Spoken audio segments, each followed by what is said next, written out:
Yeah, that's what I'm talking about, Roy. We are live through the world on YouTube, Facebook, and Twitch, everybody. I'm your host, Rob Eggers, along with my boy, Roy Herman, for our first official live show here on House Jack City Sports Edition, baby. And we are going to be changing the name of that soon because I'm going to tell you guys something. It is hard for me to say every single time I go on live because it's too much to say. So we're going to talk about it. We're going to ask you guys in the chat.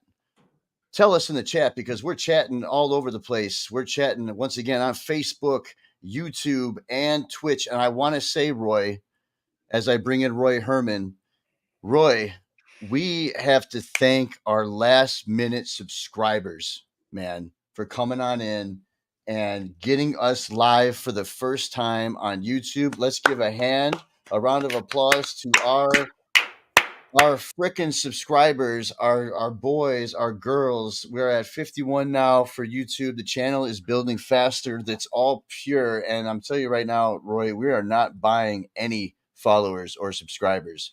We have been doing this and grinding. And I want to talk about you guys for a minute because you guys are what's making us go. Like me and Roy are at full freaking blast right now. We have so much that has occurred in our lives, and we want to thank God. We want to thank you guys for joining us. It's just been an amazing experience so far. I want to thank our followers, our collaborators, Freedom Maltz, my boy Jeremy.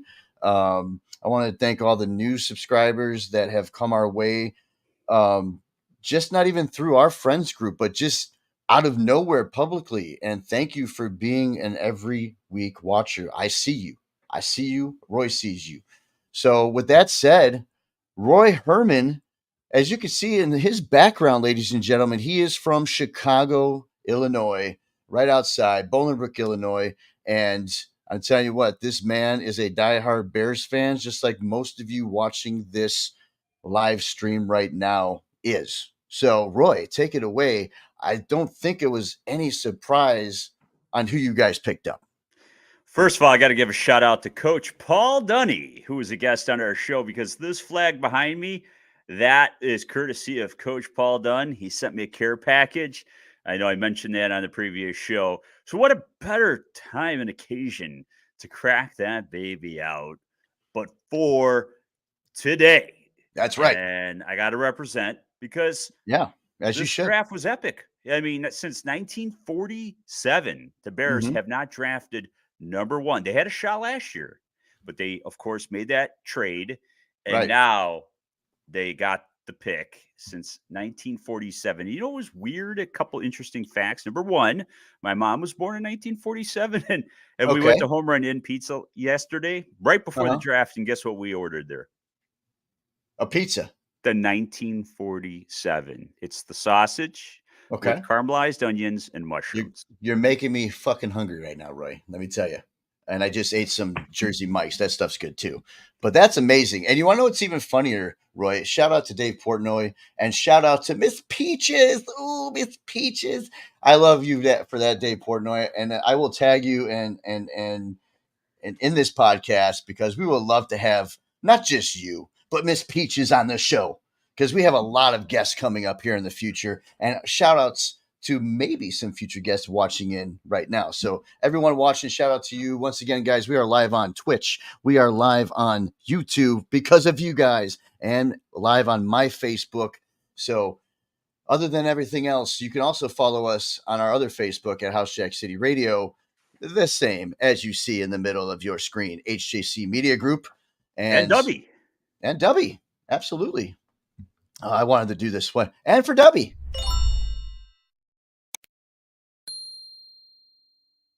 You damn right I did that. Yeah. I'm going to be doing that. I'm going to be doing that throughout the show. And we want to thank Dubby once again, for being our partner in this awesome adventure that we're doing here. And right now, guys, you can use the HJC Media Group promo code at the end of checkout for 10% off. You guys, you missed out on the 20, but thank you for the ones that got then took advantage of the 20%. As Roy says, you're not leaving money on the table. And Roy, you got a care package coming in. I got a care package coming in. And that means we are going to be doing a reveal, an unboxing for you guys out there, and we want you guys, the ones that bought W from us, the HJC Media Group code, send your pictures to us at YouTube, Facebook, Twitch, Instagram. We have an Instagram. Roy has an Instagram now. I'll be playing that on the bottom here shortly so everyone can get our handles, and everyone else you need to follow, because anyone we have that we want you to follow is all a part of us. And guys, not only that, but in 7 minutes, we have a special guest joining us. So we won't want to take up more time. Roy, before we get into the draft, because maybe we should wait for our special guest to come in, because I know he has some takes. I don't want to take anything away from him. But man, how jacked up are you right now? First of all, I'd be remiss if I didn't do it, because he did it when he walked out on the stage last night. Ready? Woo! Caleb Williams. That's right. But he was getting some boos in Detroit, as he's most likely gonna, right? The haters are gonna hate. That's all right. You know, we're all in. That's it. It's the Caleb Williams show now. I know he is controversial. Some love him, some hate him. But I'll say this. Him and Rome Odunze, they're on the same page. They're coming in like this already. They've already been hitting each other up. They're connected at the hip. They've thrown balls together in practice. And they also said they're going to hold each other accountable. So for 22-year-olds coming in saying that they're going to hold each other accountable like that, and they're going to be on the same page, I'm loving it, man. I'm loving it. So you know what? Let's go. Let's see what we got. I want to give a shout out to some of our we have some comments in the Facebook section. Our boy Nick Russell, Big Nick. Big shout out to Big Nick. He is a former guest. He's an OG, not former. He's an OG of Sports Preview at Bolingbrook Community Television. We got you guys. I'll sub for you guys. So Nick is going to sub on our channel. Big shout out to Big Nick Russell. God bless you, brother. I know we're all going through times, brother. Man. Wolfpack it up. We're going to ask him to come on to a future wrestling show that we have. So we'll have him on as a guest in the future, as we want to try to reach out to Anthony Stalter. If you're watching, my friend, me and Roy love you. Me and Nick love you. Me, all of the whole Sports Preview crew, even Bolingbrook Community Television. Shout out to you guys again. We love you guys. Without Sports Preview, without Roy Herman, Anthony Stalter, Nick Russell, Andre Metellus, shout out to my boy Dre. He has some important interviews going on this week, so I'm praying for him. I know he's going to do well. A lot of positive vibes, a lot of positive stuff, a lot of things I'm going to share with you guys. I've been texting Charlie Smith, the New Orleans Saints kicker from the IPP. I've been chatting with him. He's going to be on a future show, ladies and gentlemen. We have two of the IPP guys that are eligible, draft eligible, and we're going to see if we can share some inside scoop on maybe one of them where they might be landing. Ladies and gentlemen, I got some inside scoop that it's okay to share, but we'll see. We'll see what this man says.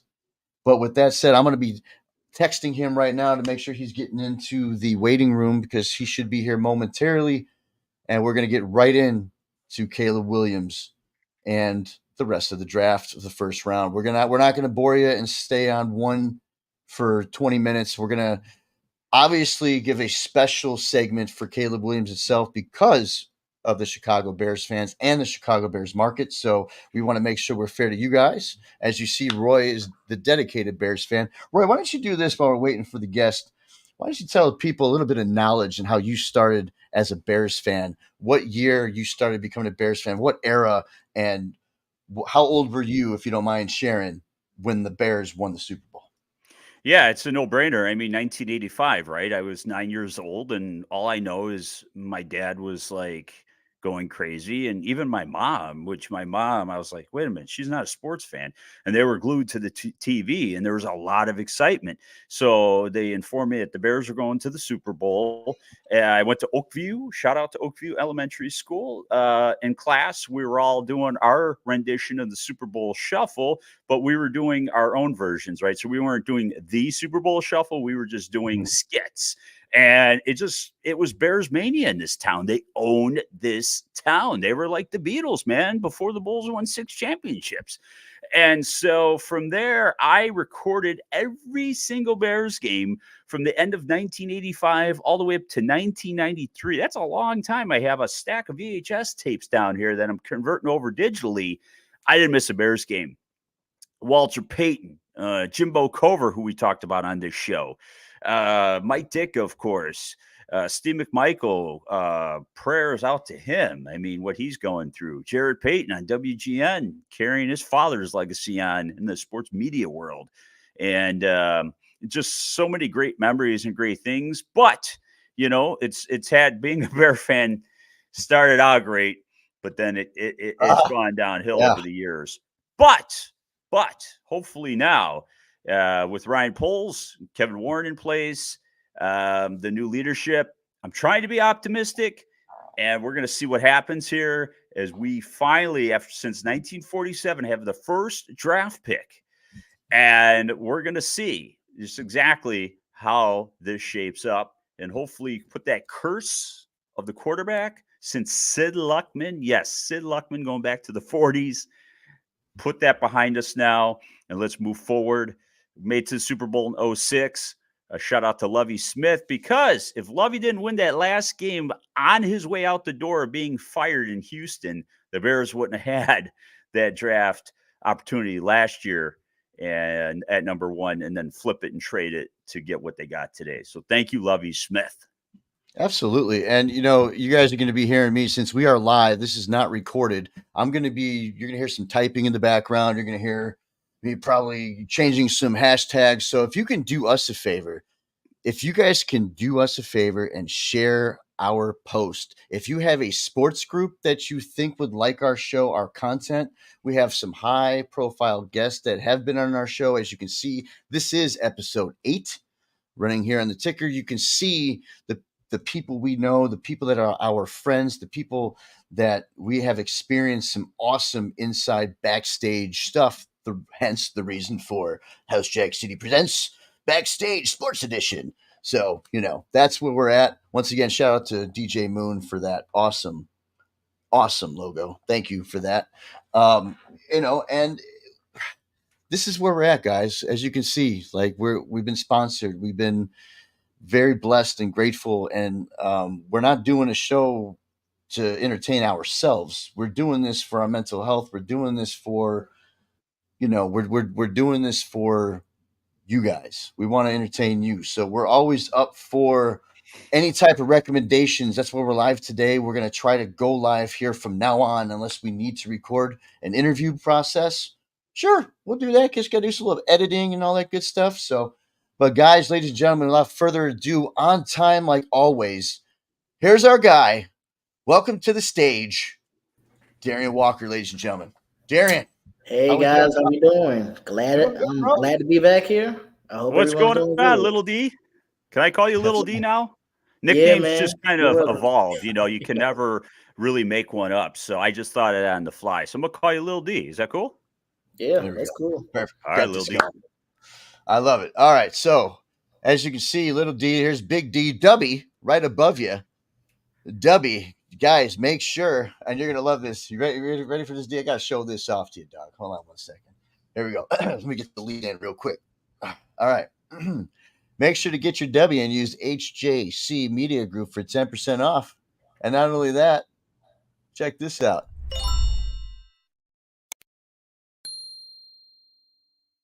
Order now. Oh, yeah. Oh, and once again, guys, you know, we're not telling you to go get, you know, don't buy like $500 worth of merch. I mean, if you want to, go ahead. I'm not going to say you don't have to. But my point is, what you can do is just get the starter pack. It's only $15 and some change. And yes, you got to pay for shipping, but it's not that bad. $23 starter pack. You get 2 hydrations. You get 3 flavors of powder, and then you get a Dubby freaking shaker. You can't beat that. Legit can't beat that. So make sure you use our code, get 10% off. They're going to be running new specials here in the future, 20% off, 25% off. They got new flavors, new merch drops. You guys got to just tune in and watch. All right. It's going to be awesome. We're going to be doing giveaways in the future. So please, if you haven't, subscribe to every freaking channel at House Jack City Media Group. So HJC Media Group, baby. All right. Welcome, Darian. Rob, We waited I for know you, we said it bro. before real quick, but Dubby, Yeah. just so you know, for anybody that might be diabetic, there's zero sugar yes. in there. Yes. Very true, Roy. And that's and 150 milligrams of caffeine, everybody. You can't beat that. And it's jitterless overall. Look at that. Look at that. If It's you have jitterless. anxiety, it's cheerless. Mm-hmm. Clean Yep. energy, so you can go to gym workout, or if you need mental focus, get off the prescription Very drugs important. and get on a little something this instead of, I'm referring to Adderall. Yeah. Yeah. Get on some Dubby, and so you could focus. And best part about it is it's made in the USA. Oh, and for you numbers people, I got to quote one more fact. The drink comes out to about $1 per drink or less. So that's much cheaper than Starbucks or canned drinks. And I'm not going to just pick on Starbucks, but I'm going to pick on Dunkin' Donut. Well, Dunkin', Cosmics, all y'all. We're coming for you. Every single one. Coming for you. I love it. I love it. So, all right, Roy, Darian, welcome. We missed you, boss. And for those who don't know Darian Walker, he was on the first ever launch episode of this podcast. So we want to give it up for Darian. Thank you for the launch, brother. We appreciate you helping us launch it. We're glad you're on. We know that we said in the beginning you're not going to be on every show. You're going to be more of a guest analyst, and that's what we want, baby. So, Darian, welcome to the show. Let's get right into it. The first pick of the NFL draft goes to Caleb Williams, USC. Take it away there, boss. I'm talking about this guy. Well, I'm telling you, he is the prototype quarterback. If you could put a quarterback in a lab and grow him, this is the guy. He's got the speed. He's got the arm. He's got the arm. He's looking to throw the ball first, as he says. He's going to throw the ball to you. He's only going to run if he has to. He's not going to run first. So he's not looking to get 1,000 yards. He doesn't want to get a home run. He wants to throw, make plays. You can't put him in a Patrick Mahomes class yet. And score touchdowns. Creative. So when the play almost looks like it's dead, he pulls something out of his arse. And I mean, you know what? On paper, he looks really, really good. What I've liked what he said, though, it's all about his teammates right now coming in with Roma Dunze. They seem like they've hooked up really quick as brothers, and they're coming in. They're going to hold each other accountable. That's infectious. I think the rest of the team will get on board now. They were all Justin Fields fans, but I think hearing these two guys come in, how can you not be excited for a playmaker? Not just somebody that's going to just stand back there like a statue. The only negative thought that I could pick out right now is that he's holding the ball like a loaf of bread at times down at USC. So, Coach Dunny, how did he tell you to hold the ball, Rob? Got to hold it like an eagle claw. Exactly. Okay. So he's got to hold the ball. He did say that. He's got to hold the ball. That's the only thing right now that I can see that he's going to have to work on. Outside of that, he's got Shane Waldron. He's got the pieces in place. And so let's go. And Little D, I want to hear your thoughts, because was he the right quarterback taking that one? Yeah, I mean, if I'm being honest, like, this was a home run pick. He totally deserves being the number one pick, just based off the film, based off his body of work, the years he was in college from Oklahoma to USC. Like, it was all in the film. He can make the easy throws. He can make the difficult throws. Good deep ball. He's good with reading defenses, and he has a dual threat tendencies. That's more of the prototypical NFL quarterback nowadays. So I feel like this was a home run pick. There was like questions about his height, but that really didn't faze me. Like 6'1", I feel like it's still a solid height for a quarterback. I mean, Drew Brees was 5'11", so height didn't faze me.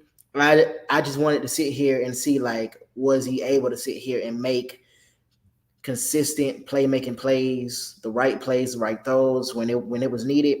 And he showed that, like, time and time again, like throughout his years at USC. So I feel like for the Bears, like this was your home run pick. Like you couldn't go nowhere else but Caleb if Caleb was on that board. So I feel like they did right. They sat there, they brought him some more weapons. Odunze is officially on the roster, so he's really loaded. Like this should be a good start to his career. And honestly, if I'm the Bear fan, if I'm a Bears fan, like I am totally happy. I'm excited and I'm ready for this season. That's what I'm talking about because, we talked about this even in the beginning, Darian, when you launched the show with us. We weren't sure the attitude and just the overall boring charisma of this kid. I was kind of a hater, and I'm not really a hater as of yet now because you know what?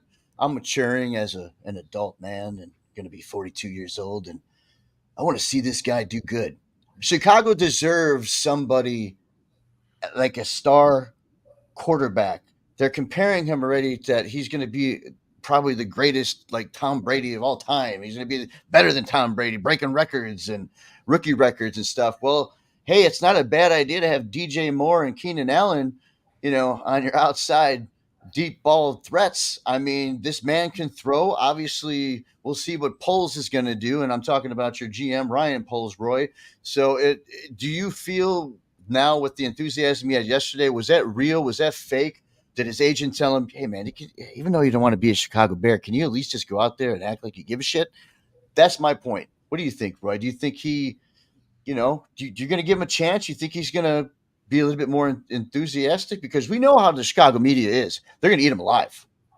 Yeah, absolutely. And I was worried about that, and I told you that off show. But watching him last night on TV, just sitting in the chair, he looked very calm.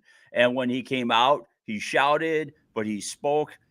So far, every interview that I've seen, so far, he just looks very calm. For a 22-year-old, don't forget, coming out of Los Angeles, you're in Hollywood land, right? So he has been exposed to the bright lights, and he's the first NIL superstar athlete. Right. Right. So he has money. He doesn't have the pressure of being handed the first big contract in his life. He's had a few years already to manage money, which is good. And he already has a charitable cause out there. He has a charity that he's been running, I think, for about a year and a half now. So, and also breaking news for all you folks who were buying these 13 shirts or jerseys, he's going to wear number 18, and that was his number in high school. That's right. Good point. So, yeah, I kind of waited. I didn't order one right away and have it custom made, and I'm glad that I didn't because now everybody that bought the 13s, it's going to be like the Jordan 45s. Mm-hmm. Yeah, you're going to have to go get another one. So anyway, you could put it on the side, I guess, and have it for a piece of souvenir. The other point I want to make about Caleb Williams and what I like that they did for him by drafting Odunze. So in the pre-camp workouts, they were thrown together just by happenstance, right? So everybody wanted Marvin Harrison Jr. here. We knew that wasn't going to happen. Malik Neighbors, who was the other guy, when he went on TV last night, the only thing that I could he talked about himself in third person. I'm not a big fan when people do that. Ricky Henderson was the one guy in all sports that could get away with it, or Muhammad Ali. But he had the rapport with Odunze in throwing in the camp. So that just fell perfect. They already had that chemistry. So outside of giving him a Joe Alt, who I would have really loved to have had here, they gave him the weapon. He's got the 3 receivers. He's got Swift. He's got, he's got a lot of offensive weapons there at his disposal now. So now it's just sitting down. Like I said, as a 22-year-old, again, being the first NIL superstar, he's got the money already. He's been in the Hollywood market. He's got a charitable contribution charity. So he seems pretty mature. And I'm going to give him the benefit of the doubt here. He deserves that. We cannot sit here constantly and refer to the past, nor should he be reminded of the past. He doesn't know the past. He wasn't here. He didn't play. He doesn't know Mitch Trubisky. He doesn't know Justin Fields. He doesn't know those guys. So let it be. And let's move forward, right? Like you said, let's be a mature adult here and give him the benefit of the doubt. What's your thoughts, Darian? Yeah, I absolutely agree.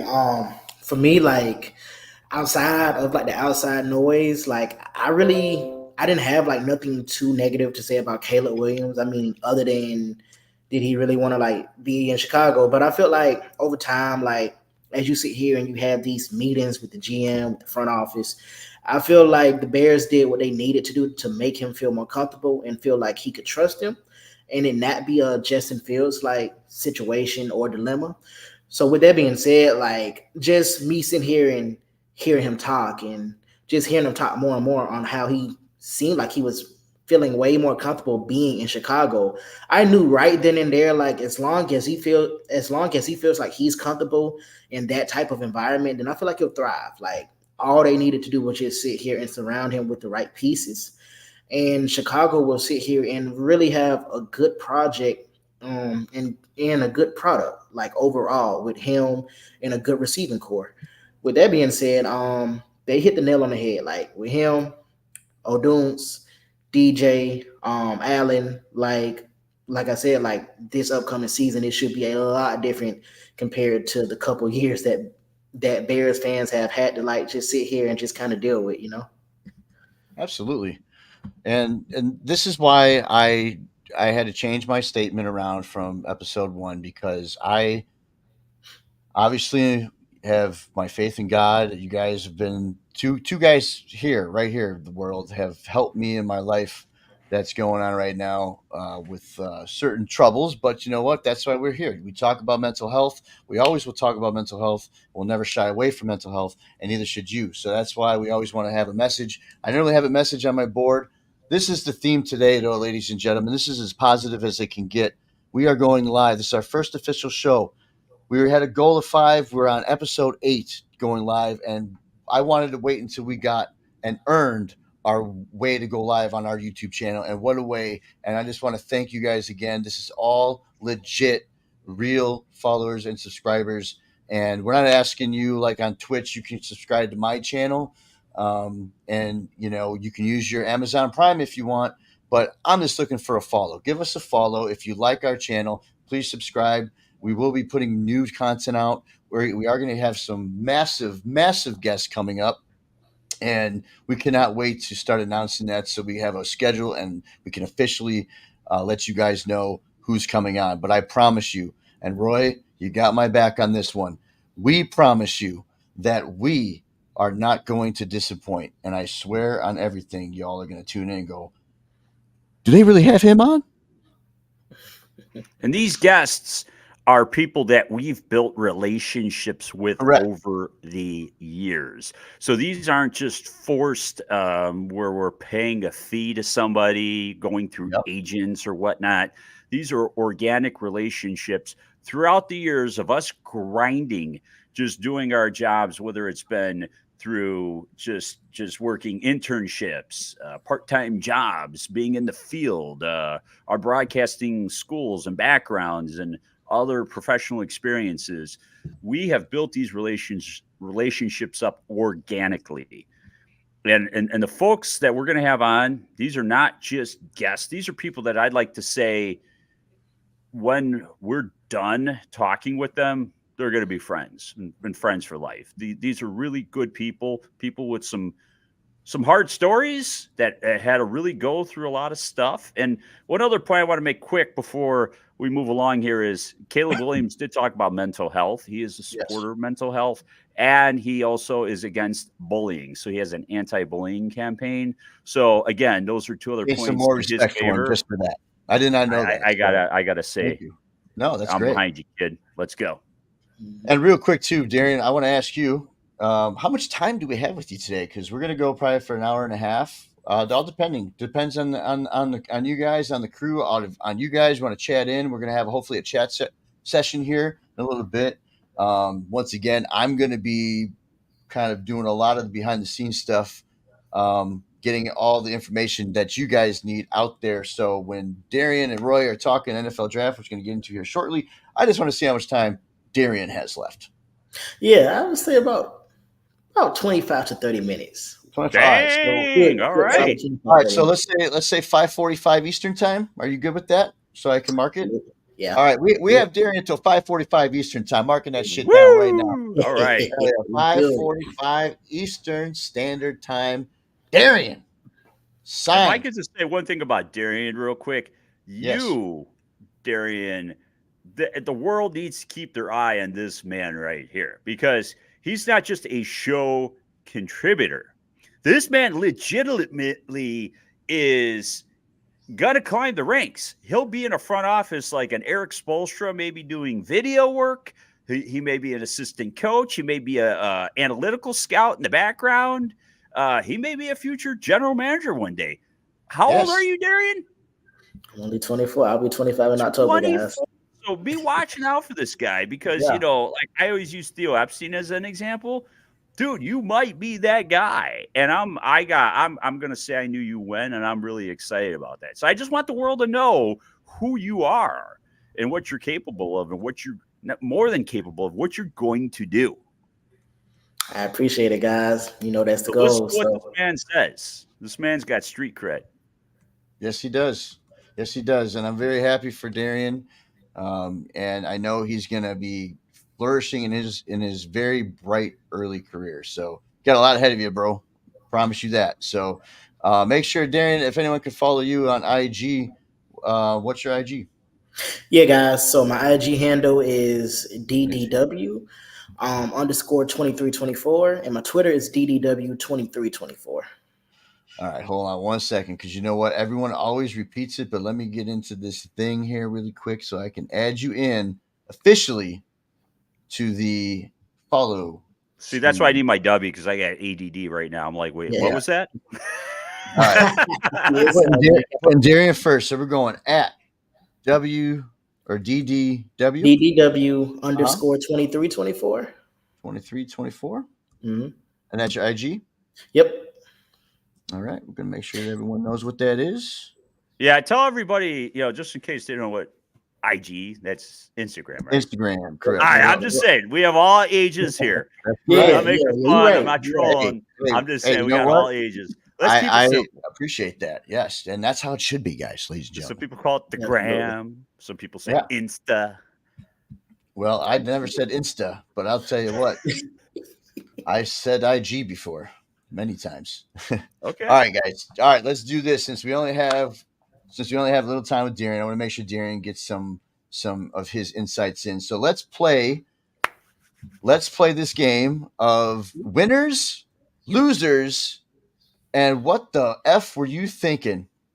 All right. So let me run this real quick because, guys, this segment is brought to you by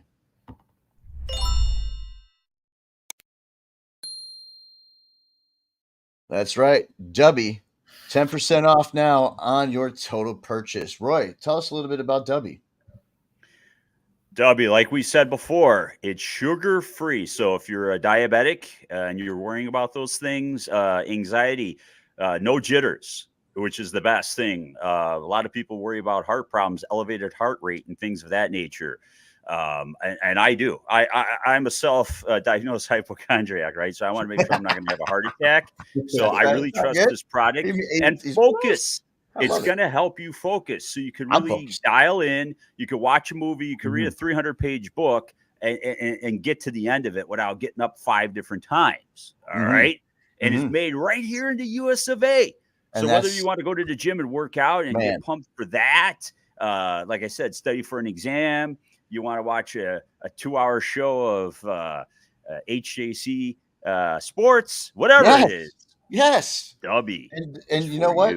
What they have to do, and Dubby, thank you, because I got my starter pack coming in. Roy, what the hell do you have coming in? Dude, I'm all in, man. I bought a tub because, right now, I just buy energy drinks in the store, and I'm not going to name the names of them, but I don't buy, I'm going to name a couple names. I don't buy like Monster and Red Bull. I buy other things that are organic drinks that I look at. But instead of just spending my money in the store, like I said, I'm going to support a local company. I support small businesses, USA owned, and, we're going to get 10% off. Like, dude, and then they have gym bags. So what I ordered specifically was I got a tub and then I ordered a shirt and a hoodie. Dude, because and I love swag. That hoodie's badass. I want to wear I wear my heart on my sleeve, literally. So I'm going to wear, I'm going to dance. I'm going to dance with the girl that brought me here, and W's the one. So I'm going to dance with you, baby. And I'm going to wear your stuff because we're going steady. Oh, yeah. And check this out real quick. So that's what the unveiling is going to be. But what flavor did I get? I'm not going to tell you. I'm going to make you at least wait for the unveiling to see what flavor I got, and you can see what my tub looks like when it comes.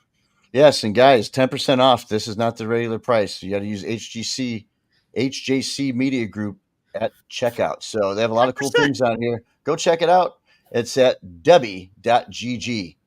All right, let's get into it, boys and girls. Go. So anyone that's listening, the boys and girls, come on in and chat with us because we're about to get into the draft. Take it away, boys. Go ahead, Roy. Start it off. Number one pick was Caleb Williams. We talked about that.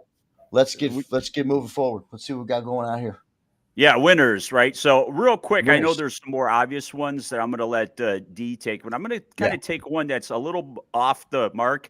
The Chargers, right? So I was watching Jim Harbaugh closely because with Michigan ties, and he developed J.J. McCarthy. He loves J.J. McCarthy. It's almost like a father-son relationship. Could be like a Belichick-Brady relationship, or even a Sean Payton, Drew Brees relationship. I thought maybe keep an eye on the Chargers. Maybe they might go get McCarthy and trade off Herbert. That didn't happen last night.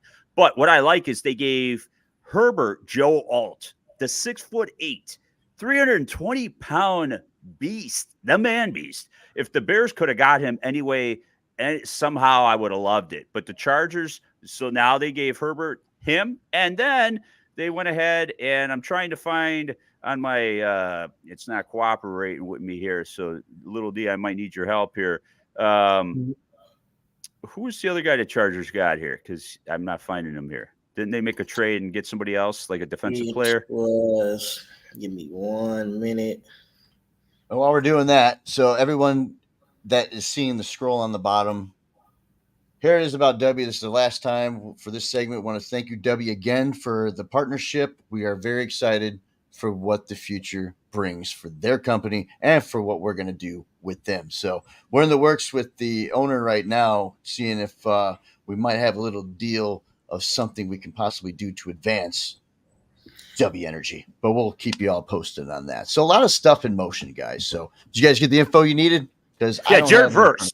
Oh no, I'm sorry. Okay. That was the Rams. Sorry, big mistake there. But the Rams, I do like that move getting him because all these offensive players are going off the board. In fact, it was a record. Like the first top half was all going offense. But when the Rams stepped up and they got Verse. I love that pick. And Jared Verse would have been a guy I would have loved the Bears to have as an edge rusher too. So kudos on them. They moved up, right? They made a trade to get him.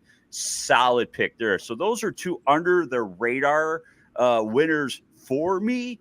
And little D, I'll let you take it away with some of the more obvious ones. Okay. Appreciate it, Roy. So we first start off by saying, like, the first 4 picks were talked about since February, since college football season ended. So the first 4 picks, of course, are obvious winners, and I really don't want to get into too much detail with them because, like, they've been discussed, like, since January, since college football season ended. All 4 I felt like were home runs, and all 4 I felt like they were going to go in that order no matter which team chose them. Like, those 4 guys were going. So congrats to those guys. Harrison Jr. with Arizona's perfect. Drake May with the Patriots, perfect. Daniels with Washington, I always felt like that was going to be the pick just due to the OC being Cliff. So my more bigger winners, the Tennessee pick did kind of surprise me because I thought the Chargers would sit here and go with JC, but you was on the money with that one, Roy, on the very first episode when you said Alt was going to be the Chargers guy. But with JC moving back over to tackle, I believe left tackle. I believe that's going to be a good pick in the long run. Just his years being at Alabama, he's a Brotherhood alumni, and just his body of work and what he was shown to just sit here and produce while protecting Bryce Young, while protecting Milroe. I feel like that is like a really solid pick for the Titans, a team who really thrives on having a very strong run game, a team that really thrives on just sitting here and being like based on more running than passing. Like it's very important to sit here and have that security for your quarterback and for your running back to sit here and produce something that's more efficient than what was shown this past season. So JC, I feel like was a really good pick. I hope Tennessee fans feel the same way. If not, just give it some time. I feel like that's going to work out for them in the long run. Another one. Isn't he the one that also picked up like Roger Goodell and bear hugged him and almost broke his back? Was it? Might have been. I might have missed it. I think so. Like, damn, didn't Roger Goodell just have back surgery? Is that what they were worried about? There you go. Maybe did it on purpose. All right, continue. Sorry. Oh no, you're good, man. You're good. Let's see. Another one that really strikes out to me was Byron Murphy, from Texas.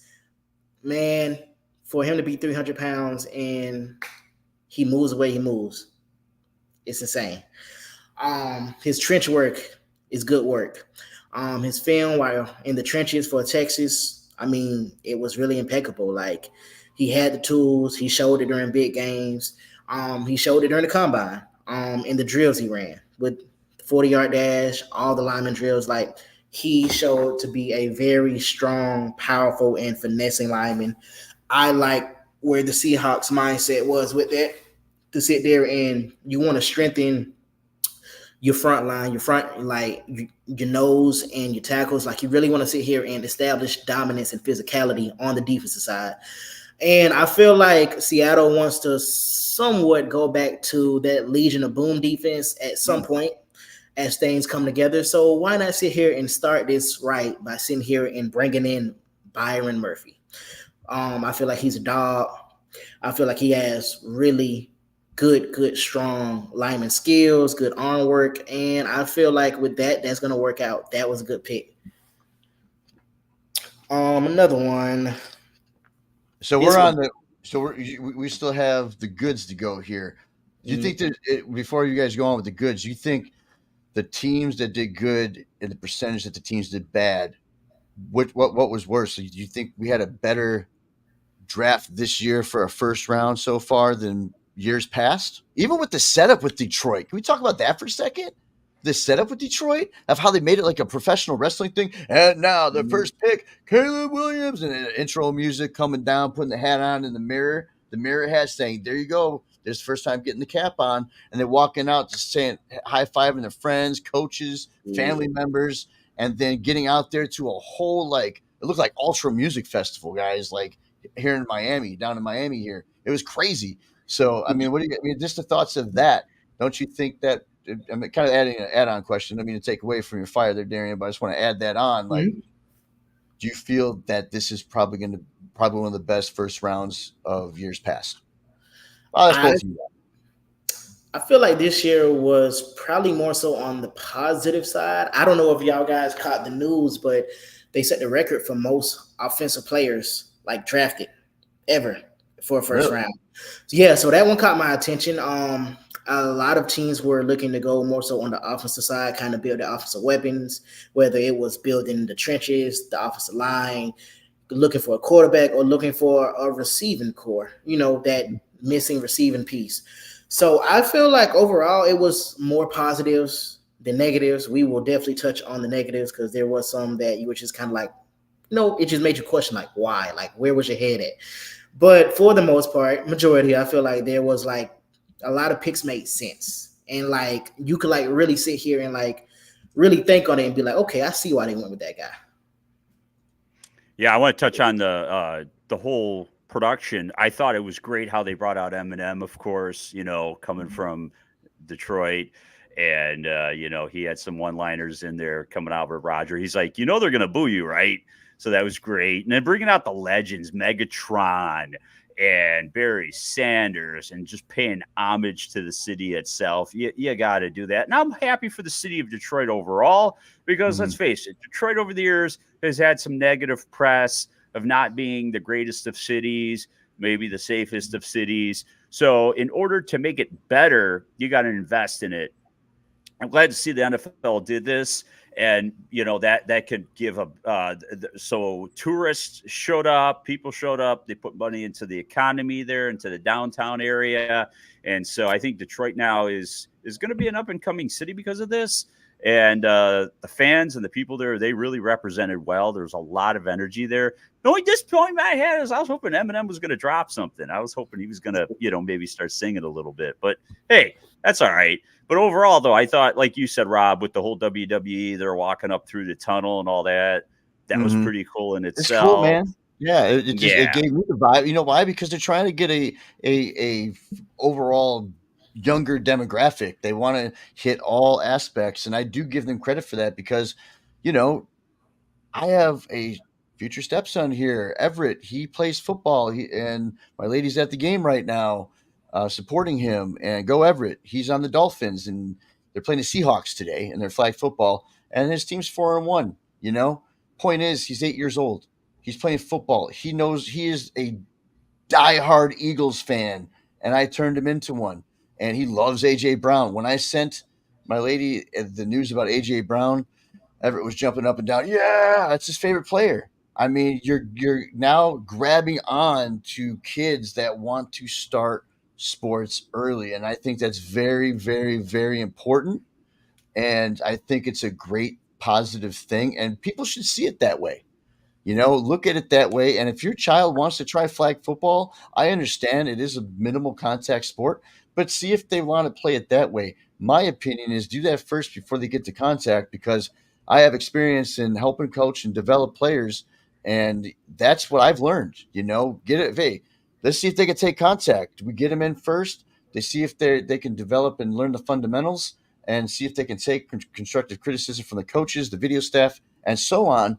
That's where I feel it's something that people need to recognize what the NFL is trying to do. So with those coming in, by the way, when those coming in real quick, I want to thank you for viewing. Please, please, please, if you're on Facebook, share this. If you have a sports group that you love sharing things in, share this podcast to them. We have some huge guests coming up, like we said, for those just joining us. Hi, I'm Rob Eggers. This is Roy Herman, and Mr. Launchman, Darian Walker, is joining us here on episode 8 for the first ever live show. I wanted you on, Darian, so thank you for coming on. I know you have some minimal time with us. You got about 10 minutes, so I don't want to take any more away. Let's get in, if you guys don't mind. Do you have any more goods? Because I don't want to lose time, but I do want to get into some really bads real quick, and I know we could talk a long time about that. So give me one more good on each side, and then we'll go into the lose side. And then Roy, we'll complete. I'll just say the Jets real quick. I like the Jets taking the offensive tackle out of Penn State, Alu Fashanu, because they got to keep Aaron Rodgers upright. I mean, this is his last year, let's face it, and it didn't start off good last year. So I thought that was a win, giving him you got to give him as many blockers up front so that does not happen again, so they could at least have a fighting chance. All right, and real quick, guys, we have a shout out to give, and this is coming from our Facebook feed. Shout out to Ross Dunn. Our show right now is playing in Green Dragon Cannabis in Inglewood, Florida, everybody. So, hello, everybody at good old Green Dragon Cannabis watching our show right now on the big screen. So, hello, Green everybody. Dragon Cannabis? Yes, sir. Yes, sir. Medical marijuana. Legal down here, baby. That's what I'm going to do the about. Adam West then from Batman for y'all. Have fun for me. I know what you did there. That's funny as fuck. So, anywho, with that said, hello to them and our boy Ross. So, take it away again, boys. Darian, you're up. Yeah, so I know you said one. I'm gonna throw a second one in there real quick, but the main one that I feel like was a sleeper, and I can't believe he fell that far was Dallas Turner, the edge from Alabama. Initially, I really did believe Falcons was gonna draft him, but the Penix pick happened, and we'll talk about that later. But I feel like Vikings really sat there and got a sleeper. I got a chance to watch him in person when Alabama played South Florida this year in September. And he's naturally talented. He's gifted, he's aggressive, he's a playmaker. He sets the tone for a defense. Vikings really got a good pick with this one.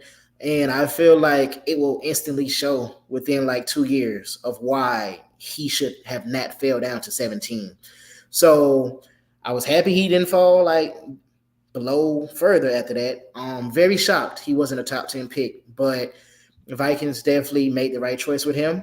And he will set the tone for the defense, like going forward, real soon. Definitely expect it and keep an eye out for him.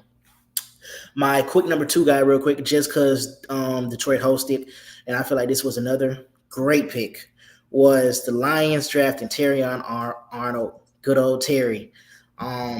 Just watching him like grow. I watched him grow when he started as a sophomore at Alabama. He came in as a transfer from a JUCO school, and just watching him grow every year under Nick Saban, under that great defensive staff there, and watching him become the defensive back that he is now. Lions really do have a great cornerback. He's great in coverage. He's great in man coverage, zone coverage. Like he can do it all. You can sit here and you can scheme him up. He will sit here and be able to make plays for them. And so far, the Lions haven't missed when it came to drafting an Alabama player. So, like, just following the trend, he will be solid and he will continue to sit here and be a key piece for a probable Super Bowl championship team going forward. Oh, okay, Roy. Your thoughts on that? I mean, I agree with everything there. I think just a couple of the other pieces, just to finally put a bow on it, is the Vikings having a good draft. JJ McCarthy is more than suitable than being a great replacement for Kirk Cousins. He's not going to be flashy. He's not going to be a superstar, but he's solid, right? I made this joke about comparing him when we had our pre-meeting earlier today offline about a Toyota Corolla, a very dependable ride, a very highly rated, safe vehicle, right? And that's going to be JJ McCarthy. He's got Justin Jefferson. He's got, he's got good weapons around him. So he's got a good head on his shoulders. And that could be a place where he could thrive. He'll be inside, so he doesn't have to deal with the cold weather and the elements, which will help him out a lot. And then also, I was going to just touch on the Raiders, who needed a quarterback. But everybody got the quarterbacks by the point in time. They got Bo Nix went ahead of them. So they drafted the best player on the board that they could at that point, Brock Bowers. They didn't really need, I'm not going to say they didn't need defense, but drafting the best player on the board, Brock Bowers there from Georgia, they did what they had to do there. So they made the best out of that situation. So they'll probably try to get their quarterback later on in this draft. Heck yeah. And shout out to the cannabis store again. Good old Green Dragon. They are all going nuts for us. So that's pretty cool. Shout out to you guys again. So we only have a few minutes left. So I want to get into, and Darian, you can start this one out. What are and give me a combo here. Loser of the first round so far, and what the F are you doing? Give me a combo there. And when you're talking, I'll be right back. Okay. I'm going to give myself a refill of some juice. No alcohol. Go for it, Darren. Let's do it. The first, what the F were you doing? I feel like goes to that 15th pick for the Colts. A lot too. This is nothing to take against him. And I feel like he could be a solid piece going forward in the right development process. I feel like Turner might have been the better prospect. Like no bias in this at all, just like strictly going off of like just film and production and what both players gave like throughout their collegiate career. I feel like Turner was the better prospect for this. And I feel like he really could have like fit their scheme pretty good for the Colts, but they went with Latu. And he has some kind of suspicious like injury history with the neck injury. So that's kind of like I won't say a red flag, but maybe a yellow flag that you have to sit here and like watch out for. They said at one point that the doctor said in the past that maybe his career might have been over or should have been over. Mm-hmm. So, I wanted you to touch on that. I was going to pick your brain because, that high up with that, you don't even know if the guy's going to be playing in 3 to 5 years. Exactly. Just what like when I first saw the selection happen, at first I was like, wow, like Turner's really finna fall like past 15 picks. I couldn't believe that, but sitting here and like them going into detail about like his neck injury, and as a lineman, like you are in the trenches, like you are leading with your neck, your shoulders, and your arms first colliding. I was just like, man, like I'm really hoping the best for him, like health wise, and I hope that nothing unfortunate will ever happen to him. But it's just tricky. It's tricky. It's risky. And you just don't want him to be another prospect who's always on the injury report list, or you're so cautious of him because of past injury history like that. So it was just something that just kind of had me scratch my head just a little bit. Like I said, like all injuries aside, the film did not look bad. He looked like he will be a solid and I feel like a decent edge in the NFL. The injuries just kind of like just scared me. I felt like 15 might have been a reach compared to maybe a later on, maybe even second round pick. But the 15th pick, I wasn't really too big or sold on him being a 15th pick. So, and I just got some news from I got a text message from a guy named Darian Walker stating he can stay till 6 p.m. Eastern time. Correct. Do we got you for another? Okay, we can slow it down just a little bit. We Then. don't have Okay. to rush. We I don't was have to going to rush say too we could much. skip the foreplay and get right to it, but now we could have a little foreplay going. Love it. See, that's what I'm talking about. Woo! Because you know what's coming up next. And I'm just going to get to it. I'm sorry. But you're a Atlanta Falcons fan, right? You're not going to hide that fact. Yeah. What the hell? Okay, so Michael Penix, you have to draft the best player available. That's what everybody says on the board, right? Despite your needs, you always take the best player on the board. So it's debatable whether Penix was that. But why in the hell do the Falcons sign Kirk Cousins to a 4-year and they guarantee him $100 million? And then they go ahead and they draft this guy, unless they're going to do the we were talking about the Aaron Rodgers 2.0 and have him be the Jordan Love and sit for 3 years, but he's already 26. However, Steve Young got started late in the NFL to Tampa. He didn't make it there because they drafted Vinny Testaverde. So he goes to the 49ers, and then he has to sit behind Joe Montana for a few years. So when Steve Young got in the driver's seat, he was like about 30. So, Penix being a left-hander, I could see that comparison there. I'm not saying that definitely Kirk Cousins is not a Joe Montana, but it worked for Steve Young. He got to be 30. One of the positives on that, though, is he won't have a lot of wear and tear on his body. He'll have a chance to sit, watch, learn. He won't have all that wear and tear. So when he does step into the driver's seat, his career might last a little longer into his 40s. But, Dude, talk to me here. Who wasn't talking to who? The left hand wasn't talking to the right hand. Was it Arthur Blank, the GM? Was it Ryan Pace? I mean, who in the hell there was not talking to who? So, from what I saw and from what was presented to me, I feel like it probably was maybe a GM and owner like disagreement there.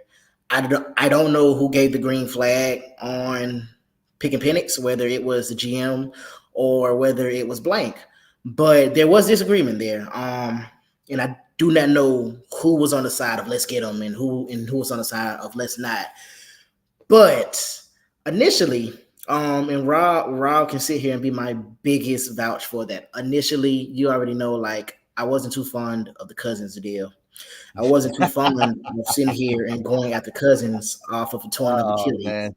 Yep. I wasn't fond of it. I felt. I know you were pissed. You were pissed. Just admit it. You were just pissed. You're pissed off.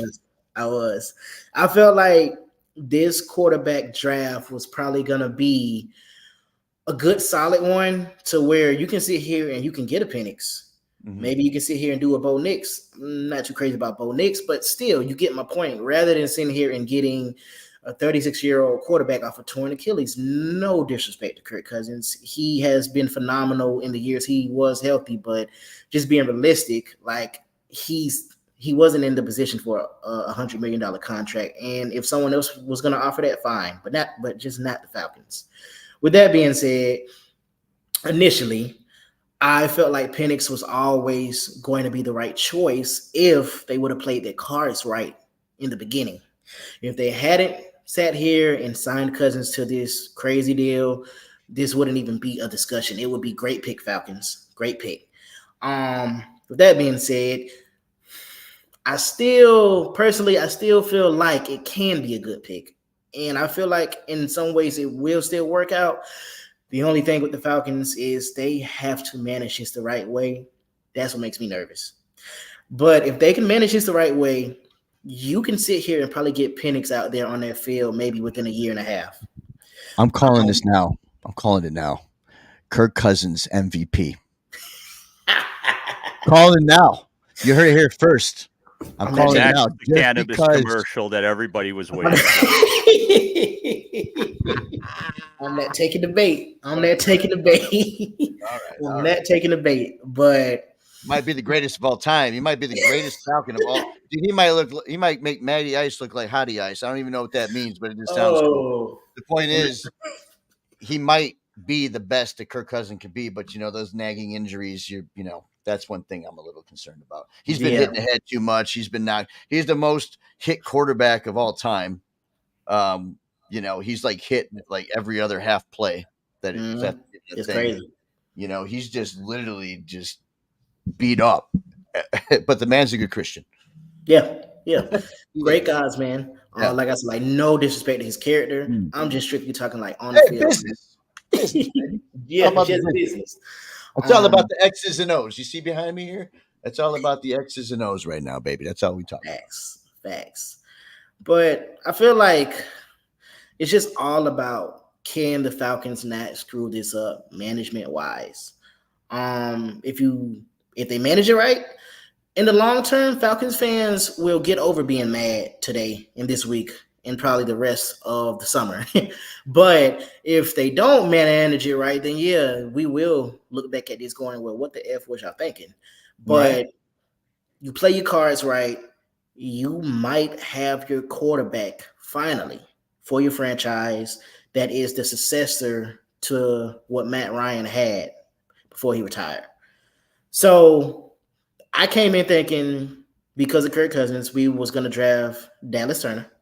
Instead, we ended up with Penix. And funny enough, I wasn't mad. I'm usually a little disappointed when I draft picks sometimes, but I wasn't mad. I wasn't mad last night. And I feel like with the right management style, it can work. It can come together. And see, the sun is bright in the background, ladies and gentlemen. So we got to bring the positivity back in, the good energy in the room, because right now it could get a little negative. And the only reason is because I want to get into some, what the F were you thinking? Roy, I know you got one, and I want to hear this one because I've been waiting all freaking show to hear this shit. Take it away, Roy. I can't wait. Well, we touched on a lot too, the Colts pick, because, that was a huge, the reporters talking about, well, the doctor said you might never play again. And then I'm like, great. So you're going number 15 here. But let's scroll down the list a little bit, because we were talking about this kind of like in off the show pre-meeting, the 49ers and the Panthers. So first of all, the Panthers, their owner is just, I don't want to diss the Atlanta Falcons owner, but this guy in Carolina, he's the worst, because he is a control freak. And look what he's doing. He's touching everything and he's screwing it up. He makes the trade last year with the Bears, and now he's taking Xavier Legette. That, there could have been so many other things that they could have did there with that pick. And then the 49ers taking Ricky Pearsall. We were talking about that too, about being a project. This is not a place to take a project. The 49ers were in the Super Bowl. They've been to the Super Bowl a couple of times. Yeah. They got to win it. They got to take the polished players that are ready to go now. They should have signed Keenan Allen. They needed to have that veteran receiver. They need weapons to give Brock Purdy everything he needs so they could win the damn thing, because you're going to keep crossing paths with the Chiefs. And if you don't have everything at your disposal ready to go now, you don't have time to develop and try to hope and pray and wish that these guys are going to come. This is Ricky Pearsall from Florida. Is he going to be that guy that steps in right away? I don't know. It reminds me of the Michael Crabtree draft when they took him, and then the other guy, the Raiders, he had a hyphenated name, and his name is escaping me right now at the moment. But it's reminding me of that draft with those two guys. Like, it's deep in wide receivers. You probably could have taken one later on, but I could have thought of somebody better players there that the Niners could have taken. But that stuff right there. I mean, as far as the Carolina Panthers are concerned, as long as their owner continues to just dominate and step in and keep firing coaches and keep these knee-jerk reactions, get out of the way, let your general manager make the football decisions and pick the players that he needs to pick. And I'm sorry, the Falcons, the same thing, right? Arthur Blank, I know that you have the billions of dollars and you want everybody to run things past you, and that's fine, but you got to get the hell out of the way. And again, that just, I'm still not over it with that whole, I think that was a horrible signing. Now, I've been in that seat with the Bears when they signed Mike Lennon and then they drafted Mitch Trubisky, but at least it was a short-term deal. And the same thing with Andy Dalton, and then they had Justin Fields. It's like, really? I don't want to see these guys. I want to see the kid. I want to see the prospect. But at least they were short-term deals. But anyway, that's my rant right there for some of the losers that I'm going with. Lil D, it's you. Let me add on to that, Roy. I am right there with you with the 49ers and Panthers, more so the Panthers, because we watched Bryce Young struggle, and I feel like that wasn't on him.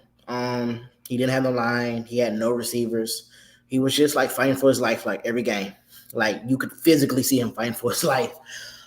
So the thing with the Panthers were, if you was going to trade up for the first round, the motto is you do not take projects in the first round. If you're trading up for the first round, you do not take projects. You take players who are polished, who seemed already developed, and who seem like they're good to go. Like they're getting starting reps like day one.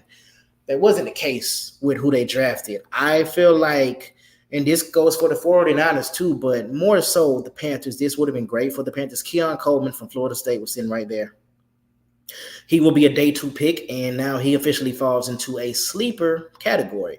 But I feel like he was first-round talent last night that did not get selected, and he would have been a solid fit for Bryce Young and the Panthers, because Panthers should be looking for a receiver who should be either a number 1 or a number 2. If your number 1s are all off the board, then at least get you a solid number 2 guy.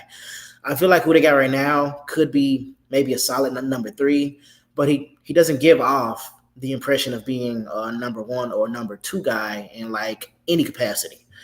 So I feel like they dropped the ball on that. And if you was going to pick him, then you could have waited to the second round. You didn't have to trade up to pick a project.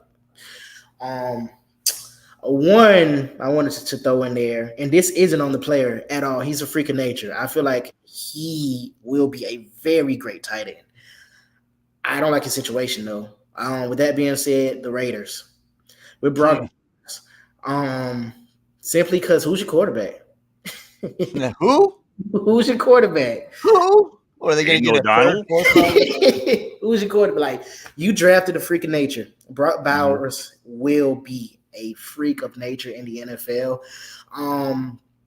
I felt like the only reason why he fell so low is because he couldn't enter the draft when he was killing his first 2 years. Like, he wasn't eligible yet, but that's a solid tight end, guys. He's going to be a real good NFL tight end. I just don't like his situation because he got drafted to an organization who just like they reached when you could have sat here and maybe drafted like Spencer Rattler. You could have sat here and maybe drafted Jordan Travis. And I know he's dealing with the ACL injury, and I hate to see how his hype died off after he tore his ACL, but you needed a quarterback. That quarterback room is you, Roy, and me in there. That's not a good quarterback room. So I can only throw the ball about 22 yards.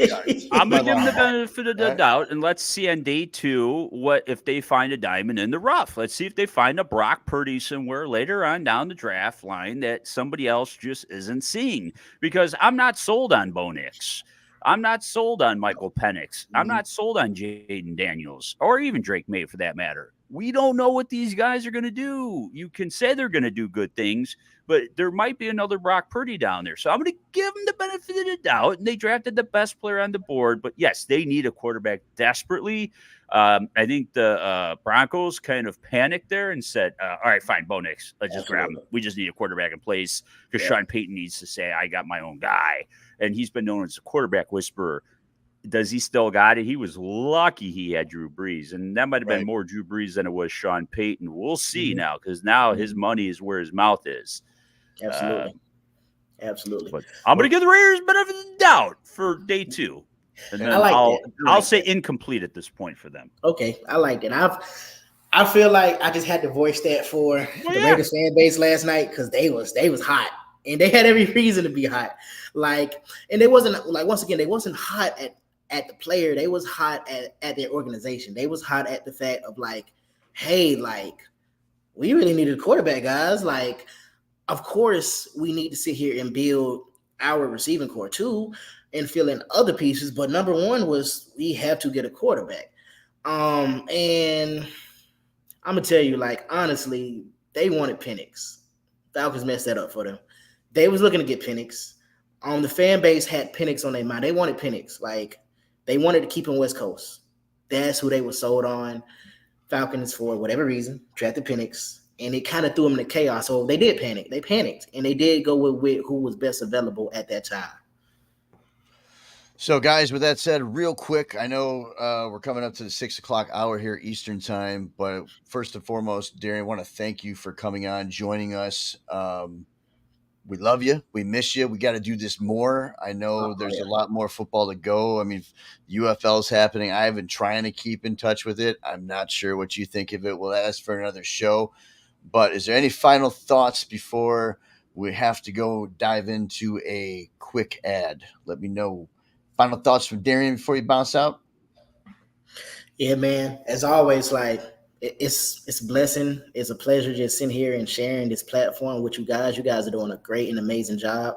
I'm always grateful to be a part of it. And man, as always, man, love talking sports, love talking real life, and just always just sitting here and connecting with you guys, man. Looking forward to sitting here and having way more guest appearances. And this summer should be fun. It should be fun. Hey, man. Well, personally, for me, I appreciate you. Without you and Roy, this isn't possible. So you are always going to be an OG with the start of this podcast. And, anytime you want to come on, man, we'll always ask you. I know you're very busy with what you got going on with your job and everything else. So thank you again, my friend. We love you. Make sure to share everything and let everyone know this is the podcast to come, because Darian Walker is going to be joining with us, and we got some big interviews from Darian. And Roy has one thing to send you off with. I said you're a future superstar, and I mean this. So for every team out there watching, any executive, any scouts, any coaches, you're going to want to talk to Darian. You're going to definitely want to hit him up on social media. You're going to want to call him. You're going to check out his resume, because this kid right here, he's going to be a star. So if you're not already on his trail, you're behind, you're a dinosaur. You got to get this kid for his analytical skills and for his vision for the future, because that's what you need to do is develop. You need a bench strength of talent. And I'm telling you, for a front office right now, if you're not already hot on this kid's trail, you're behind. That's all I got to say. So here it is right at the bottom here, coming up. Did I save it? Please tell me I saved it. Probably didn't save it. We're going to, before you leave right now, we're doing this live on air because I want to make sure everyone gets your handle, and that'll be a good send off for you. So let me pop this in here one last time. Okay. I thought I had you in here. Let me just make sure. Double check. Yeah, you're in here. My bad. Go ahead and say it one more time, and I'll run the screen. Yeah, guys. So my IG handle, my Instagram handle is DDW_2324. And as far as Twitter as well, it's just DDW2324. Sweet, sweet. So let's see here. It's coming up. It's coming up. But he is on our scroll. And once again, Darren, I want to thank you so much for joining the show. And we'll see you next time, brother. Of course, Appreciate man. you. As always, it's a pleasure, guys. All love. Y'all keep killing it, man. We love you, brother. Take it easy. Darren Walker, ladies and gentlemen. That was awesome to have him on. And you're still there. We still there? Okay. You hear me, Roy? I hear you right. loud and clear. Okay. Then I must have heard a lot of buzzing going on. Jeremy tried calling me on the phone. He should know that we are live right now because he is following us on Facebook. Jeremy is spoken. I'll have to show him. You know what? We're gonna do this. Yes. I'm gonna text him right now and tell him what I'm trying to do is get Mr. Freedom Maltz himself that you see on the scroll down there to get him on to kind of end the show because I want to bring one of our followers on here and there, some of our close followers, kind of simulcast, and we want to help a lot of followers. Every other streamers, man. Every other streamer. I got a couple shout outs, some newbies there watching the show. Can I give a shout out real quick to these newbies? Dude, I got you soloed right now. You hit it, Roy. All right. Charlie Henry, thank you so much for following us and watching. Charlie is a big Green Bay Packers fan. So, Charlie, just to break down your pick, you guys took an offensive tackle. You took another Jordan. So you got Jordan Love and Jordan Morgan. So, Charlie, I just want to say I think you got some protection for Jordan Love. That's what you needed there. I know it's not a sexy pick, but it's a solid pick there. So, being a Bears fan, I still got a lot of love for you and your Packers, buddy. So, good. Thank you so much for following. And then, of course, Carrie Sabaka. We got a female listener and follower.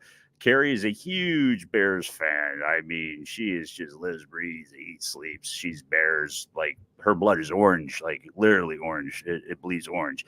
So I know she's over the moon right now at the Bears draft, and we thank her for watching and listening. And that's the beautiful thing about sports. It brings people of all genders and creeds and religions and all backgrounds because sports unifies people, and it's a beautiful thing. And Rob, you're not off the hook because I need to hear your thoughts on Quinion Mitchell that the Eagles picked when you're ready. Oh, I will be ready. But first, before I get into that, I do have to let everyone know the starter pack I was talking about from W because I promised everybody I was going to show them on the ad, and I didn't. So here we go. Let me get in the full screen here. So W, just so you guys know, check this W thing out, right? Dun. Here, you know what? I'm going to play some music for this. You guys ready? We're going to make this a live, put together ad with the voice too. We're going to do the voice. So let's do some nice. Let's do some daydreaming music. Let's see what do we got here. Oh yeah. Good, Dr. Bass. There we go. We're going to turn that music up to daydreaming. Hopefully it's not blasting you guys' ear. Yeah. For you LA Knight fans and wrestling. So here's W for you all. The energy, focus, concentration, reaction. W allows you to have faster reaction time paired with laser sharp focus. Brain food, be better energy. No sugar, no crash jitters. And guess what, guys? You get 2 hydrations and you get 3 flavors, and these bastards are good. Woo! That's right here. Very important, jitterless energy blend. And you can save right now on HJC Media Group for the promo code at checkout. All right? HJC Media Group. Oh, W, baby. Let's go. Yeah. Coming out of that, the daydreaming, baby. We live, messing around. You know, you got to do what you got to do. Yeah. Right? This is what happens when you have DJ skills. You kind of fade it out. Got faded out perfectly, so just you don't just drop the cut. Right? You go, oh, there we go. Now the music's gone. Just drop it off the cliff, man. You gotta fly the plane. You gotta land that plane gently. You don't even feel the wheels. You know what I'm saying? No, not at all. And you know, one thing is, I know that it is Friday, and it is 6:06 p.m. Eastern Standard Time here in good old Florida. Roy Herman is in Chicago, and you know what? We should probably change our tags on the bottom so people know where we're at. And I'm going to do that. Maybe should we do that now? It's up to you, Roy. You can change your banner where it says Sports Public Address Announcer. You should put Chicago after that, or Chicagoland, or whatever you want, so people know where we're coming from. I mean, if it's not obvious already, with what I'm seeing here. Well, see, I'm an Eagles fan though, so touche there. Yeah, touche. Yeah, I get it. I got the Red Sox thing in the background too, so I'm all over the place as well. There we go. I'm changing mine. Boom. There we go. Bam. That's up. So that's where I'm telecasting from. Roy is telecasting from Chicagoland. So this is pretty cool. Simulcasting is the proper terminology in broadcasting. But I just want to go back real quick, Roy, to our what we're streaming on, what platforms we're streaming on. We're on 3 platforms right now. And the only reason why, once we said, was number 1, YouTube. We said off camera in previous shows, we are not going live until we get the 50 natural subscribers on our channel. And we've been busting our ass. We've been putting reels together. We've been having meetings. We've been getting guests lined up. We've been coming up with new ideas. We've been coming up to this point to get live. So today, on April 26th, 2024, we have made history, Roy. We have gone live for the first time since 1997. And that's the last time we launched a live show, and that show was called Football Weekly. Yes, sir. I can't wait. We're gonna have a reunion show because I'll say it. One of our guests is Antonio Harris, Bolingbrook alumni, Illinois Illini, Chicago Bear in 2005, by the way.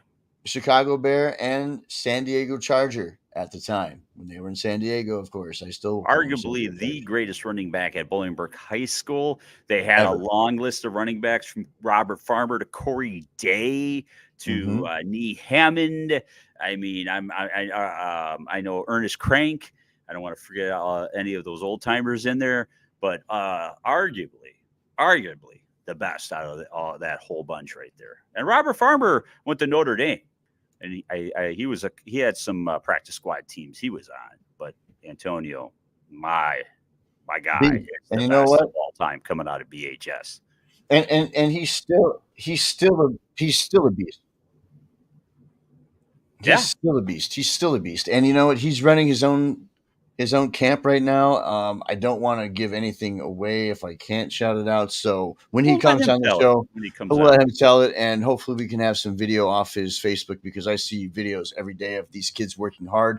So hopefully you can get some videos, if we can, approved on that. And we will have a date and time figured out for him to be on the show. Yes, we're teasing guests right now. Yes. So, I do public address announcing, and for Joliet Junior College, the oldest community college in America. They were started off in 1901 at Joliet Township High School before they got their own building. And their baseball program has been legendary. Their sports program, legendary. Guys like Rob Ninkovich and Kelvin Hayden came out of that program. Hint, hint. We're going to try to get some of the 1 or 2 of them guys out. But the athletic director and head baseball coach, which I did a reel, Greg Braun. Yes, I'm going to be doing the game tomorrow, PA, and I've talked to Greg, and Greg's definitely open to coming on the show. So we just have to nail that down. And another, I'm not going to name a name, but he played in the major leagues, and he was a World Series champion sometime in the 2000s. That's all I'm going to say. We've been in contact. He's a great man. Yes. And once that is in stone, then we will announce that announcement. Be watching socials, because we'll make that announcement on socials, and there'll probably be a reel drop there on that one too. So yes, and that's one thing that I want to bring up as well is I feel once this is set in stone, I'm very excited for that. I feel that we're all gonna have a lot in common to talk about. And I don't want to put a time cap on this. I think we're gonna have a meeting. We'll figure it out, and I just want to have the best natural. Excuse me, I had a cough there. I just want to have the best natural podcast we can have. I don't really like the word interview. No. I like having a conversation. Yes. I'm not trying to get the dirty, man. That's why I think we don't want professional. to talk at you. Here, I'm gonna take the mic for a second on this. I like pulling the mic out. All right, let's pull the mic out like a comedy guy. I just want to kind of say this. I want to say this, and it's very important. How Roy and I are going to be doing this podcast from here on out is very simple. Any high profile guests that come on our show, we like to have a meeting with them first, as you should, and do the, what questions can we ask and what should we bring up, and is there any sensitive topics? We're not looking for exclusives. If everything naturally happens with our subscribers, our followers, we're not doing social media management, ladies and gentlemen. This is just me and Roy. I'm doing a lot of the technical stuff. I'm hosting the show, and Roy is the fucking man when it comes to knowledge of anything and everything. So you pair the perfect pairs like us, you're going to get some entertainment, but we're also wanting people to understand the guests we have on. Mental health is very important to us, and this future guest that we'll have on dealt with mental health. We have a lot in common with mental health, and we're here to help you guys that are suffering with mental health. And this is why we can be funny. We can swear on the show. Remember, what did the WWE just say? The PG era is over, ladies and gentlemen. The PG era is over for us. We are ready to fucking do what we need to do to make sure we get our message through. And that's why I feel with everything happening is because of God, our Lord and Savior, Jesus Christ is the man, the myth, the legend, and that's the only one, because he's the one that's been guiding me. Roy has been guiding through him, through me, through everyone that's been involved in this show. It has just been fantastic. Once again, Roy did it earlier, but shout out to Coach Dunn, Paul Dunn. We'll be having a part 2 with him, going over a lot. Thanks for my flag, Coach. Which is the flag in the background. Coach Dunn sent him that flag and a couple other awesome items. We'll put the mic back on the thing now. But yeah, it's been legitimately just a roller coaster for 8 episodes, and Roy and I have been used to going live. For those that don't know us, that are just showing up, we did a show in Chicagoland, Bolingbrook, Illinois. Bolingbrook Community Television started a football weekly. That's where Antonio Harris came in. I had the opportunity to film him at the Cary playoff game, and I think it was one of my best shots ever in the world. And Roy's going to get that football weekly clip for the next show that we do. So we're going to have a sports preview show where we're going to go over some of our own shows. We're going to put some cool clips together. The infamous dress show, right, Roy, where you lost the bet to Anthony. Only a few select people know that story. That's way back. That was we'll have to bring that was back in 2002 up to speed, wasn't it? That we'll have to bring this current audience up to speed, because that happened back in 2001 in September. Caesar Duvall, shout out to you on Facebook for joining the stream. What's going on, my friend? Anthony Stalter, ESPN. He came out of this group right here, so we hope to. You mentioned Nick Russell. Also, we look forward to talking some wrestling with you, because that's the wrestling man right there. I'm going to give a Bolingbrook, for some of you old-time Bolingbrookers, there was a video store called Video 10. And Nick used to go there all the time, and he'd get all his WrestleManias and his wrestling videotapes there. So those are good memories that he would share with me. And boy, good times. Yes, great times. And we actually also done a remote. We done a remote a couple of places, but I think one of our favorite ones were probably Cog Hill, and we also done good old Michael Jordan's restaurant. Michael Jordan's restaurant. 1998 NBA Finals. Yes. Shooters. Yes. Sports Bar and Grill, and formerly in Oak Brook. Yes. So, dude, it's just been. Steve Trout was a guest on the show many years ago. Former Cub, Gideon Ray. A lot of great Gideon Ray from the UFC. Shout out to Gideon Ray. Yeah, he put me in an armbar live on television. How did that feel, by the way? Did he go hard on you? Oh, he pulled it a little bit. I even told him in the pre-meeting when he put me in the armbar. I remember getting down. It's even in our intro too, and it's pretty funny for sports preview. But anyone in the Bolingbrook area, it's with Bolingbrook Community Television. Go ask the archive for the Gideon Ray show. They'll find it. Roy has it too. So like But I when he said, put it we on you, have I a lot didn't of know stuff. if he was going light or if he Oh, dude, actually applied some pressure. Oh, he applied some pressure, and he told me, he just gave me a little bit of a nudge, and you could feel it. So could you imagine just being full force armbar? Full I'm force, he done. would have broke your arm. Tap out. So anyone that calls anyone a pussy or whatever you want to call it out there, you're the pussy until you try He it. would have broke your I'm arm. telling you right now, he almost broke my arm. I mean, and I'm not exaggerating. It sucked. So imagine the full pressure, guys. Imagine that shit. No way. No thank you. No thank you at all. So, yeah. With that said, Roy, I know that we're coming close to an end here for our live stream, but I want to make sure, because it is Friday, 6/17. You got some stuff going on tonight. Round 2 is coming up tonight. So I also want to talk a little bit, like you said, you wanted me to talk a little bit about my new cornerback.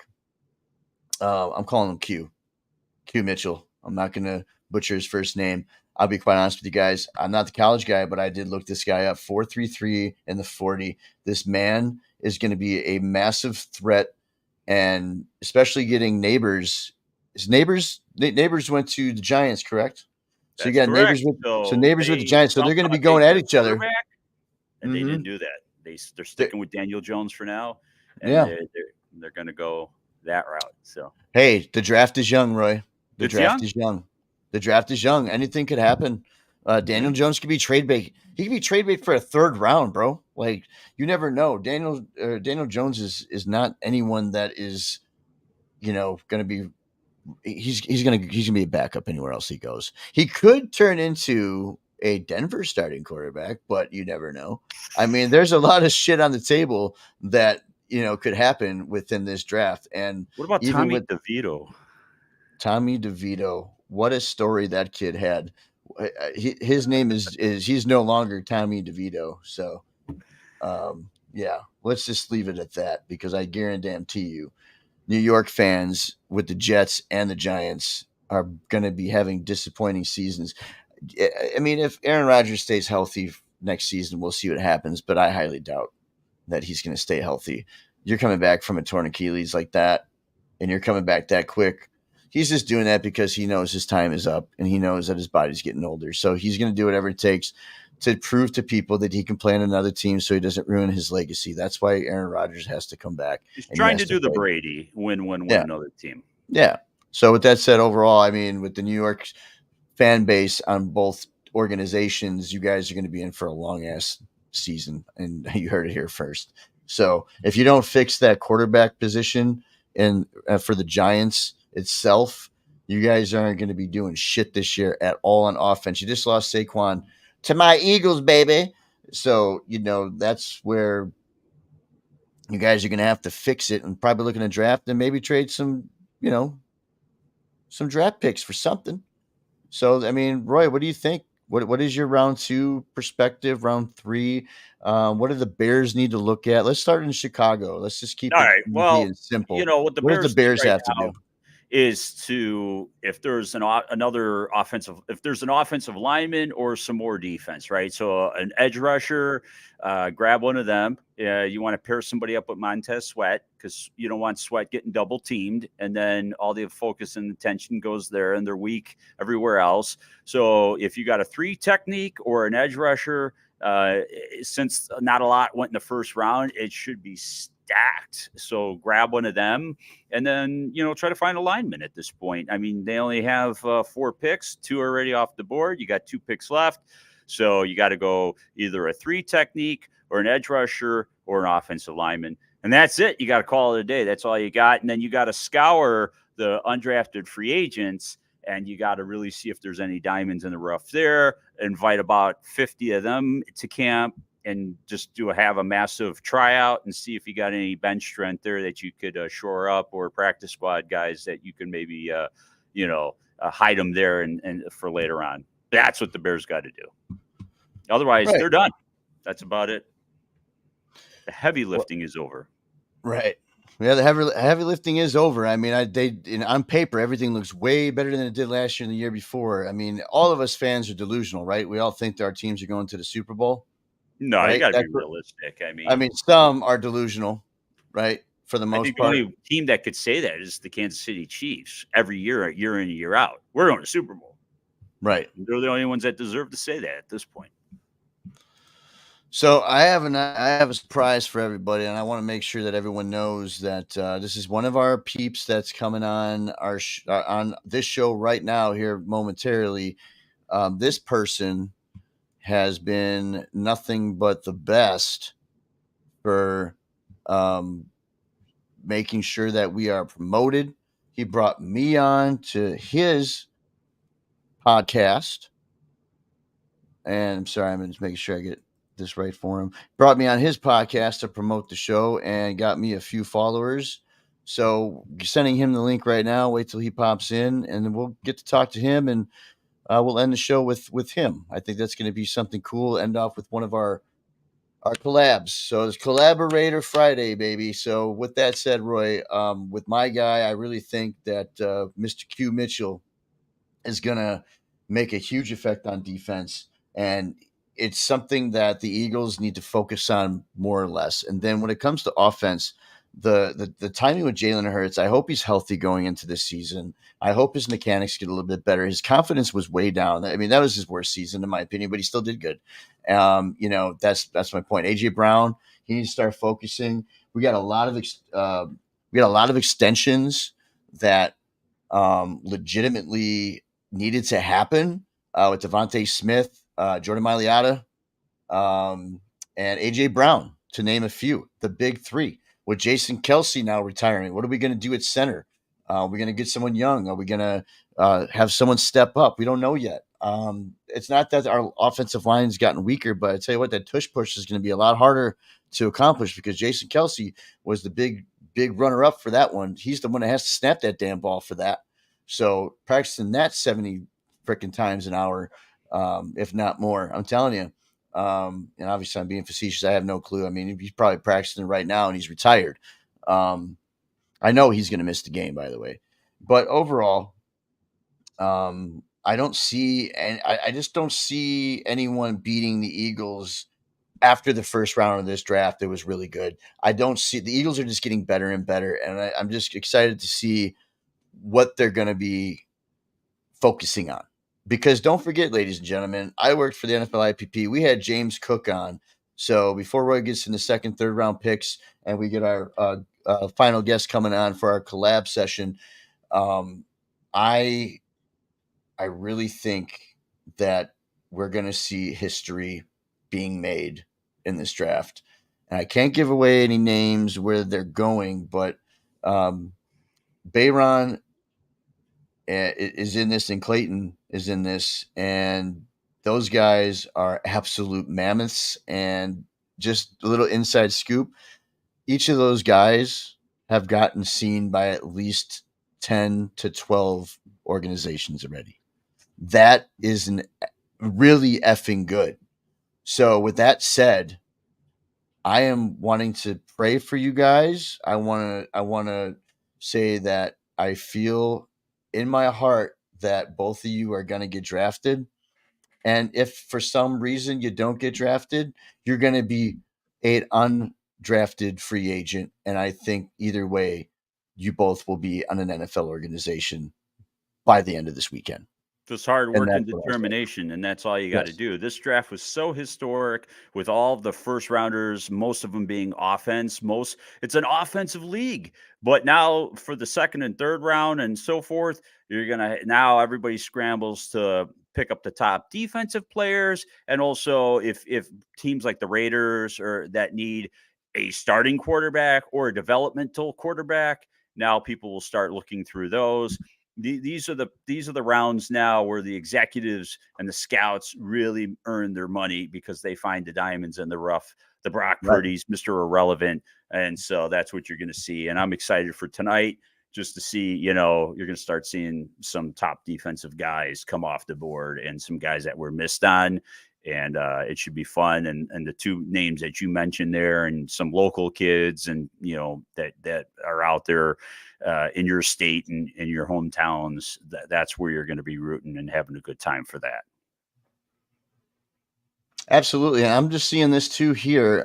Some news coming out. Rams quarterback Matthew Stafford seeking adjusted contract with more guaranteed money. Uh-oh.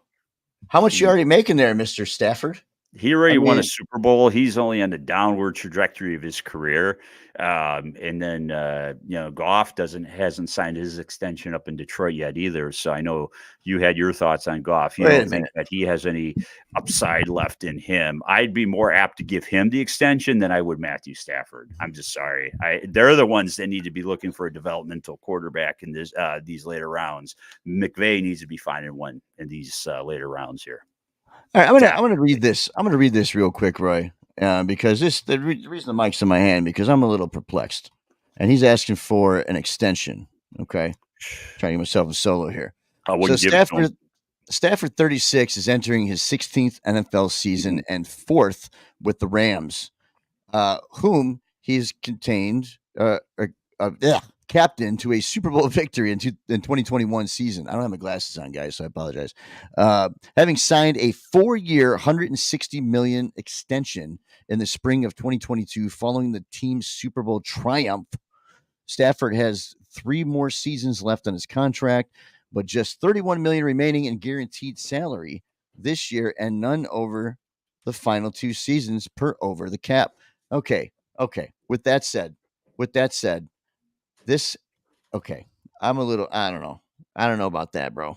I don't know about that. He saw Kirk Cousins and he's like, well, dude, if Cousins can get it, I can get it. And he's going, I won a Super Bowl and Cousins didn't. So I get where he's coming from. Yeah, I get it. But who in the world at 36 wants to give him a big contract?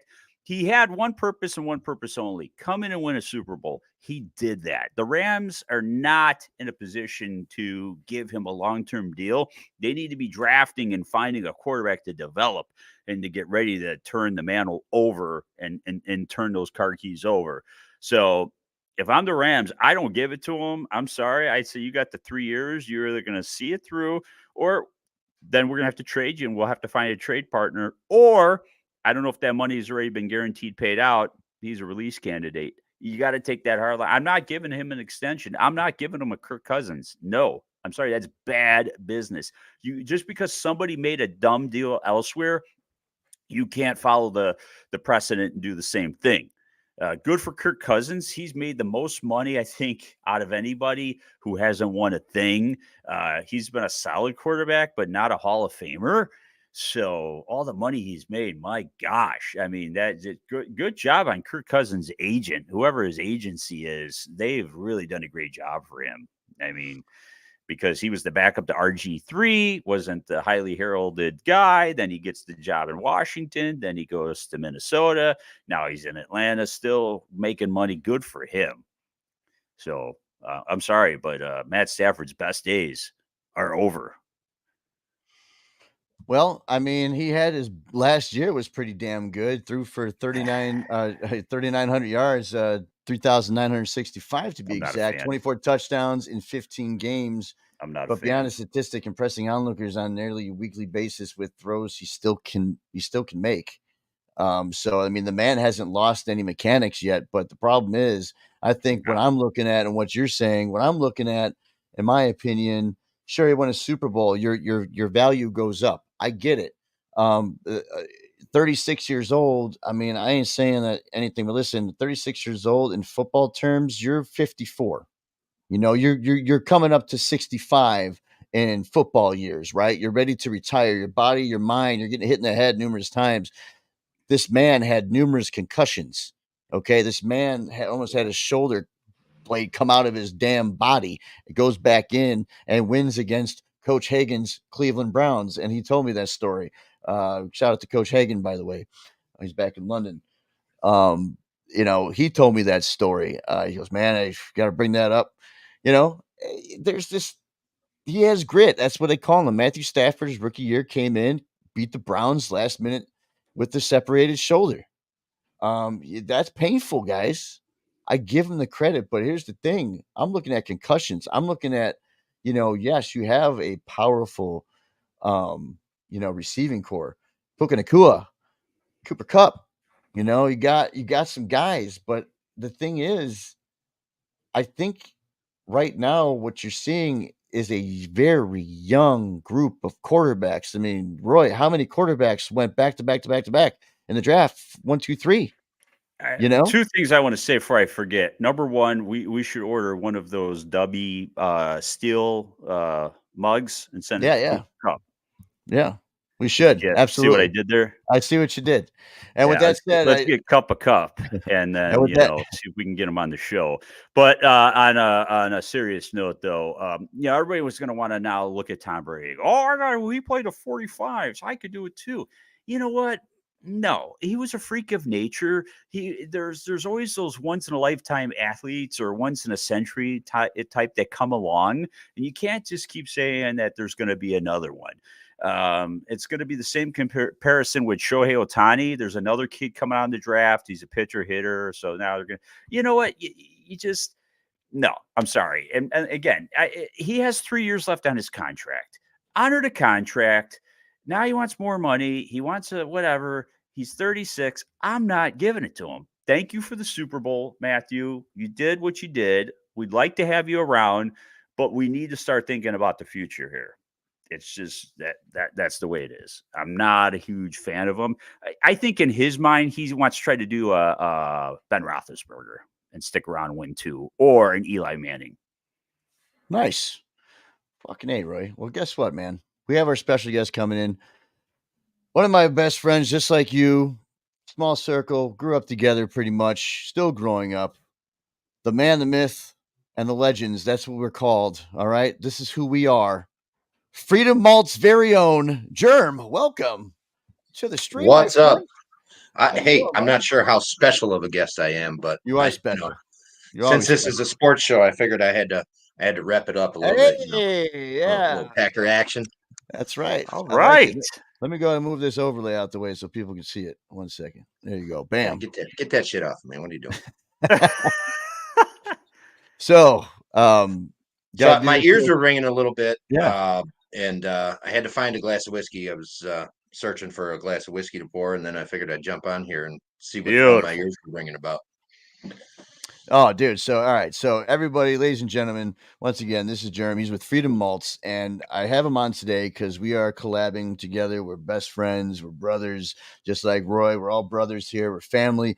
And, he's doing something great. I'm very proud of this man. I want to make sure I get, I get to share his Instagram here, because this man has taken an Instagram just like us and legitimately got his followers all natural, ladies and gentlemen. So, and he deserves it. And I'm going to go ahead and show you why. Let me get this up here. Share that screen. Boom. Oh man, what are you dropping here? Pretty simple. Your Instagram. This is what you do. Freedom_Malts, ladies and gentlemen, has 531 followers already. And I'm 31. Holy cow! Yeah, you didn't know that? That's how you know you're a streamer. I better do a 500 thank you or something, shouldn't I? I didn't. I knew I was getting close, but I didn't realize. Thank you here on the show, brother. Welcome. Go ahead. Here, I'll give it to you. Hold on. You can share this reel. Boom. All you, brother. No. We'll this is your show. You do your thing. I'm just here to chat. See what I did there, right? I try to get an exclusive thank you of the 500, but Bastard's going to take it on his show. Not so good. I'm fucking with him. He doesn't fuck with him. But anywho, no, for real, guys. Make sure you follow him, and can explain a little bit, Jay, what you do, what and why, what your channel is all about, who you're collabing with, and what you do on Wednesdays. Well, for me, I like to drink whiskey. So, lots of other people like to drink whiskey and watch other people drink whiskey. I mean, really, that's what it is. No, really, in all honesty, I took a strong passion to small distilleries, craft distilleries, and things like that don't get huge recognition. Because they're small, they're local, their distribution is not great, or they're not one of the big names, so people don't gravitate towards them. And I want to try to showcase that, hey man, these small guys are making just as good, if not better, whiskey than some of the big names that you already know and love. Get out there, try it, see what it's all about. It doesn't hurt you to try it. You support a local business usually. Yeah, that was cool. I like that. The Whiskey Dictionary Bill made that on a whim real quick. I look like I just either got out of prison or I'm on my way to waste somebody. Or you look constipated, like you're on the toilet trying to fucking blow out that fart. That's what it looks like. At the bottom, you look a little Jason Statham there. Right here, dude. It looks like you're like trying to blow out that fart. But yeah, no, this is pretty cool though. I like that. So this was actually for my show on Wednesdays. I do the blind sample showdown. Yeah. Something I started up. So, drinking whiskey, doing anything really, in all honesty, if you know what you're trying, whether it be food, something to drink, any kind of product, the name and the stigma that name carries, whether it be the brand or the type or whatever, is already going to give you a sense of whether you're going to like it or not. Subconsciously, it's going to be implanted in your brain. So realistically, the best way to try whiskey to see if you're going to like it or not, or if you do like it or not, is completely blind. You have no idea what's in the glass. All you know that it's whiskey, and you need to decide for yourself without any outside influences that you do or you don't like it. So I put this show together, and I got 3 samples to people, and I paired them up. So everybody got the 2 people got the same samples. They go up against each other. There's a small point system. It's run on a bracket. So as they go through, somebody wins, somebody loses. The winner moves on to the next part of the bracket, and all of that. But yeah, it's been a lot of fun. Pretty good response so far. Everybody that's been in it has really enjoyed it. Not everybody has liked every whiskey, but for the most part, I think I did pretty good. I completely randomed every sample, so there's no way to even meta guess it. Okay. And I felt that doing the randomizer for picking the samples was the best way, because even for me, subconsciously, I would have had some kind of pattern in picking those samples. So I didn't want to have that. And yeah, so that's on Wednesday nights. It actually streams live both on YouTube and on Instagram. YouTube is probably the better place to watch it. It's a little more interactive. Doing the dual streaming thing is difficult because Instagram kind of gets knocked off to the side of the screen, and I don't get to see a lot of it and all the comments and stuff that comes in. But Instagram or YouTube is right there front and center. Right. That's what I'm noticing myself too here. Yeah. So we are in the inaugural season, I'm going to call it, so to speak. It's 16 people started out. We just finished this past Wednesday was week 7. We got one more week of round 1, and then we will start round 2, which is a 4-week round, and then on to 3 is a 2-week round, and then we got the final. So should be fun. It's a great way for me to share some of my whiskey with people. It's a great way to, great way to stay in shape. What's that? It's like a great way to stay in shape. Little Family Guy reference there. Continue. Sorry. It's a great way to see. Ooh, shiny red ball. Ooh, piece of candy. But yeah, I mean, I've had a lot of people on the show that have never had whiskeys, any of the whiskeys that I sent them.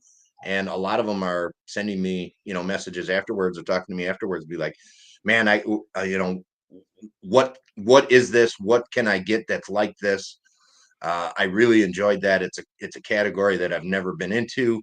I'd like to explore it a little bit more. And that to me is really, really a big part of why I did it, to get people to branch out of their comfort zone and try something different that they may like. Right. And it's not for everybody, right? And that's the fact that everyone has to drink, but you know what? You're an enthusiast. We want to make sure that, we're not like saying, hey, go out there, get fucked up, drink all that, drink everything that's behind you there, Jay. Like if you don't drink it, you're a bitch. No, that's not what you're promoting. You're just promoting as an enthusiast. Hey, listen, ladies and gentlemen, we're not children. We're not 21 years old. We're grown ass men. we drink responsibly. So, we'll tell you to drink responsibly, but we can't tell you not to do anything stupid afterwards. That's on you. So, want to make that perfectly clear. And I see this a lot, and I don't want to say anything bad about people doing it, because I still laugh at it. I get the humor; it's funny, but there's a lot of content, whiskey content specifically, that is very much all about getting wasted, drinking, not being able to afford food this week because I spent all my money on. And the humor in it is funny, but realistically, it's not funny.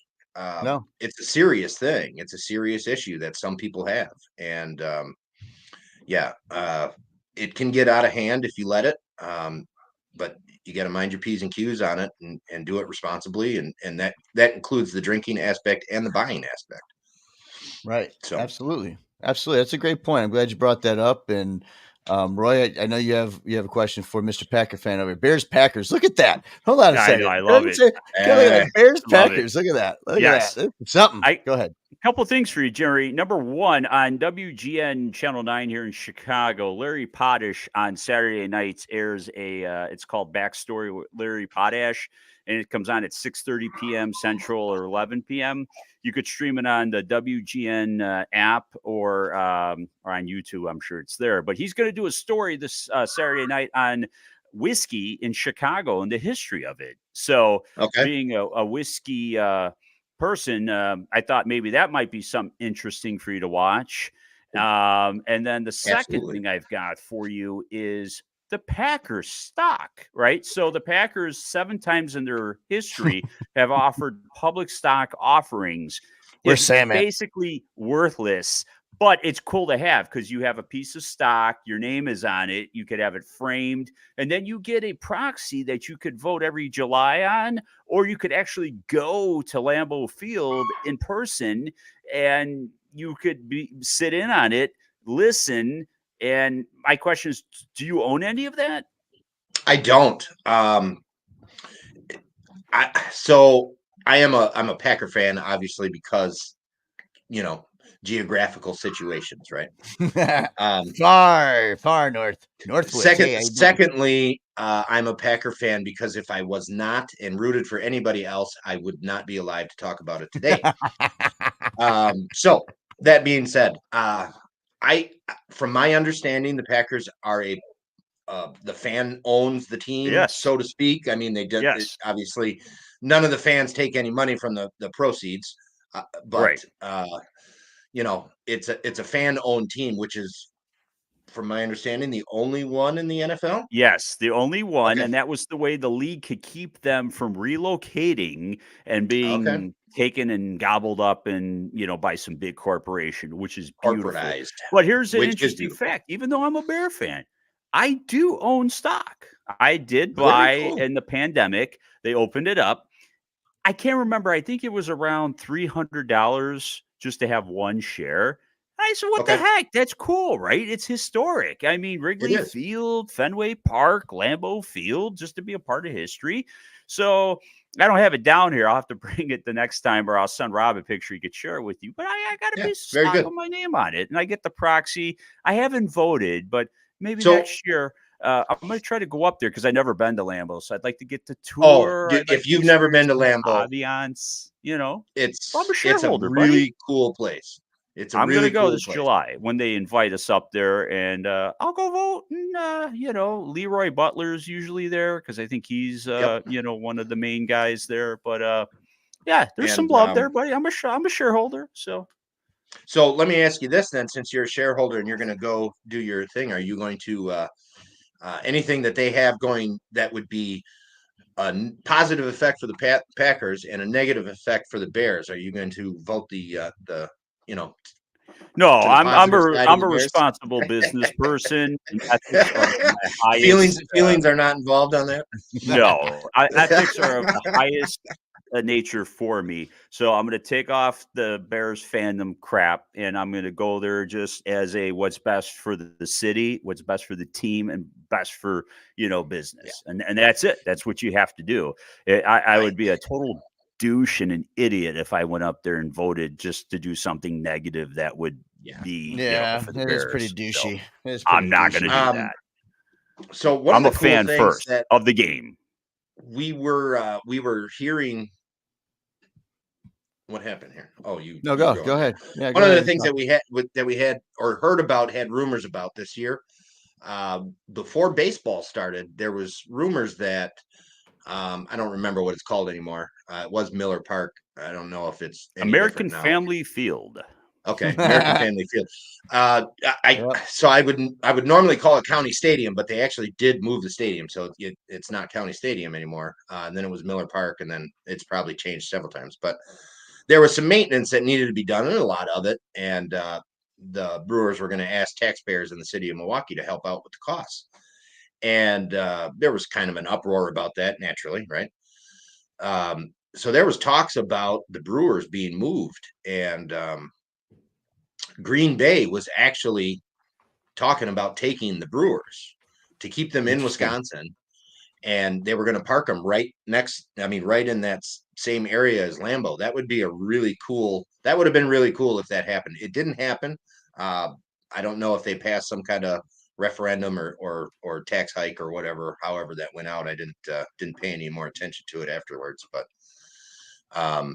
that would have been really neat to be able to see the Brewers and the Packers on Sunday game, and then walk over to Lambeau and catch a Sunday night game or something. That would have been kind of a neat little thing.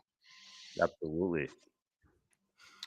So we're going to be closing out here pretty soon, ladies and gentlemen. We're over the 2-hour mark, and we went a little half hour over, but hey, for a great reason. And once again, want to thank Darian Walker for joining us on our first live launch. Jay, I wanted you on for the first live launch in the history of House Jack City.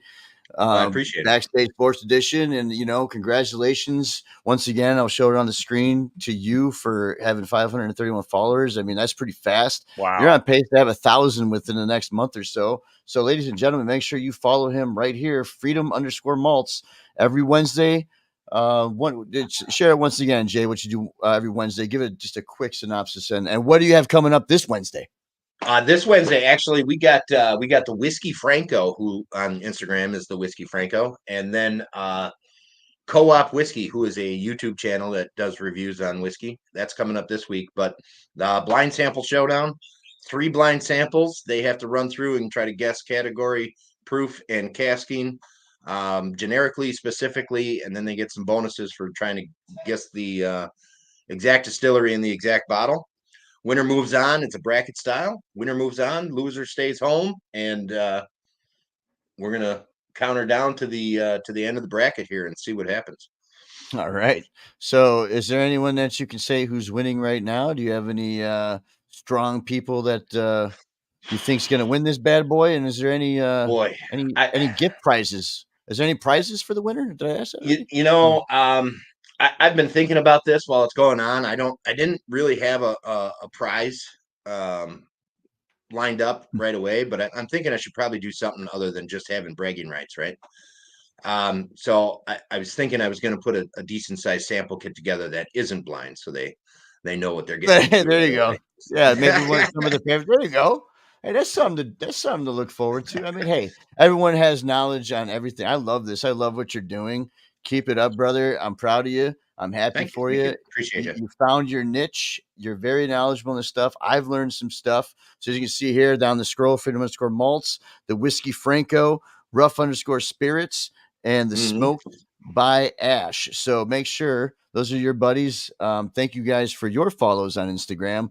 And with that said, Roy, let's go on the final thought phrase here. And Jay, let's close it out all together. So go ahead, Roy. Any final thoughts?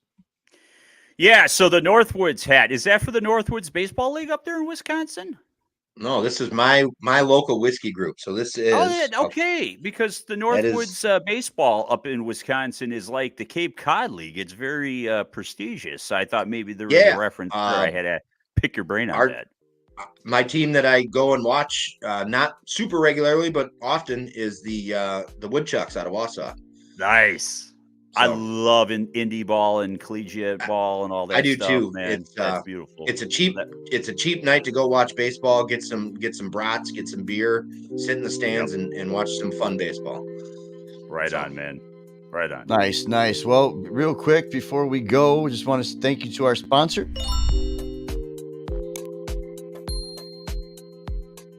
I'm in HJC Media Group. Make sure to put that in at the checkout. I got my starter pack coming in. Roy has his package, huge ass care package coming in, and I can't wait. We're gonna do it. We're gonna do it huge. It's gonna be huge. So unboxing is coming for Roy and myself, and we'll make sure we're gonna do an awesome W unboxing so you guys can see what we got. We're gonna do a live taste test. We're gonna try it all, and we're gonna give you our honest freaking opinions on God, so you guys can get your starter pack today. So Jeremy, thank you for joining us. Roy, thank you, love sir. you, brother. Love you, Jay. And for everybody else, this has been our first ever live of House Jack City Backstage Sports Edition. We'll see you all later, y'all. Take it easy. Cheers.